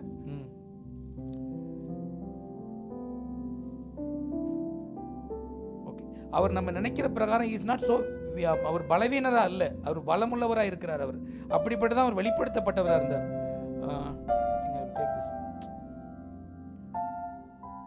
எபிரேயர்ல 9 இஸ் நாட் வீக். இப்போ நம்ம நினைக்கிற மாதிரி அவர் பலவீனராக அல்ல, அவர் எடுக்கிற பாருங்க ஒரு நிமிஷம். அவர் வல்லமை உள்ளவராக இருந்தார் எல்லா சூழ்நிலைகளையும். Okay, okay can sir. தேவன் எப்பயும் பலவீனர் அல்ல, அவர் வல்லமை உள்ளவராய். அவர் சிலுவையில் அறையப்பட்டிருந்து கூட அவர் எல்லாவற்றையும் செய்து நமக்காக முடித்தார். அதில் என்ன பண்ணார்? எல்லாவற்றையும் அவர் வெற்றி சிறந்தார், கொலோசையில் வாசிக்கிற பிரகாரமாய். அதனால் அவர் சிலுவையில் அறையப்பட்டு கூட ஒரு பலவீனர் அல்ல, அவர் பலமுள்ள ஒரு தேவனாய், வல்லமை உள்ள ஒரு தேவனாய் இருந்தார். That is is power. அதான் முக்கியமான ஒரு காரியமாக இருக்கிறது. நாம் பல நேரத்தில் நம்ம நினைக்கிறோம், ஐயோ கிறிஸ்துவ சிலுவையில் அரைஞ்சிட்டாங்க, அதோட மேட்டர் முடிஞ்சு போயிருச்சு அப்படின்னு நினைக்கிறோம். ஆனால் அப்படி அல்ல. அவர் மரணத்தை ஜெயமாய் விழுங்கினார். அதுக்கும் ஒரு முற்றுப்புள்ளியை வைத்தார், எதிர்பார்க்காத ஒரு நேரத்தில். ஏன் அந்த காலத்தில் இயேசு கிறிஸ்து வந்தால் நம்ம நினைக்கலாம் இல்லையா? எப்போயோ தேவன் வந்திருக்கலாம், எந்த காலத்திலேயோ அவர் வந்திருக்கலாம். ஆனால் சரியான ஒரு நேரத்தில் இயேசு கிறிஸ்து இந்த உலகத்துக்கு வந்தார்களே, ரெண்டு வரலாற்றை ரெண்டாய் பிரிக்கும்படி, பிஃபோர் கிரைஸ்ட் அண்ட் ஆஃப்டர் கிரைஸ்ட்னு சொல்கிற அளவுக்கு சரியான நேரத்தில் தேவனை அனுப்பினார். குறித்த காலத்திலே, ரோமரில் வாசிக்கிற பிரகாரமாய் 5 வாசிக்கிறேன்ல, அவர் குறித்த காலத்திலே கிறிஸ்துவை இந்த உலகத்துக்கு அனுப்பி கொடுத்தார். எல்லாவற்றையும் தேவன் குறித்த காலத்தில் செய்து முடிக்கிற ஒரு தேவன். அவருடைய டைமை நம்ம கொஸ்டின் பண்ண வேண்டிய அவசியம் இல்லை, அவருடைய காலத்தை நாம் பிளான் பண்ண வேண்டிய அவசியம் இல்லை. அவர் நம்மை தப்பு வைக்கிறவரா. எப்படி அந்த சூழ்நிலையில் தாவீதை தப்பு வைத்த அதே தேவன் சேலா அமாலிகோத்தாவாக நம்மையும் தப்பு வைக்கிற கண்மலையாக இருக்கிறார். ஒவ்வொரு காரியத்தையும், ஏன்னா நிறைய காரியங்களை பார்க்கலாம், ஒவ்வொரு சூழ்நிலைகளையும் நெருக்கடியான சூழ்நிலை, இதற்கு மேலே அது மாறவே முடியாதுன்னு நினைக்கும் பொழுது, நடக்கவே முடியாதுன்னு நினைக்கும் போது தேவன் எப்பையும் செயல்படுகிற தேவனாக இருக்கு. அவர் ஒரு கையாளாக தேவன் அல்ல, he is alive God. உயிரோடு இருக்க அவர் தேவனாக இருக்கிறார். Is a living God. அவருடைய கையில் எல்லாத்தையும் ஒப்பு கொடுப்போம். நம்முடைய காலங்கள் அவருடைய கரத்தில் இருக்கிறதான் தாவீது சொல்றாரு பாருங்க, சங்கீதம் 31:15 வாசிக்கிறோம், my times are in his hand. நம்முடைய காலங்கள் அவருடைய கரத்தில் இருக்குது. அவர் நம்மை தப்பு வைக்கிற தேவனாக இருக்கிறார். தேவன் எல்லாவற்றையும் செய்து முடிப்பார். அவர் தான் நம்மை தப்பு வைக்கிற கண்மலையாக இருக்கிறார். எல்லா நேரங்களும் அவர் தப்பு வைக்கிறார். எல்லா இடத்துலையும் தாவீதுடைய விஷயம் அதுதான், அவருடைய ஜெபமே அதுதான். என்னை தப்பு வைக்கிறவர், என்னை எல்லாருடைய கைக்கும் தப்பு வைக்கிற அவர் தான். அவரே நம்முடைய தப்பு வைக்கிற கண்மலையாக இருக்கிறார். அதனால் நம்முடைய நம்பிக்கையை, விசுவாசத்தை அவர் மேல் வைப்போம். எவ்வளோ பெரிய எதிரியாக இருக்கலாம், எவ்வளோ பெரிய சத்துருவாக இருக்கலாம், மிகப்பெரிய எக்கனாமிக் சிச்சுவேஷனாக இருக்கலாம், அவைகளெல்லாம் ஒரு இரவில் தேவனால் ஒரு நொடி பொழுதில் மாற்றக்கூடிய வல்லமையும் அதிகாரமும் சித்தமும் அவரிடம் மட்டும்தான் இருக்குது. அவர் தான் நம்மை தப்பு வைக்கிற கண்மலை. ஆமென்.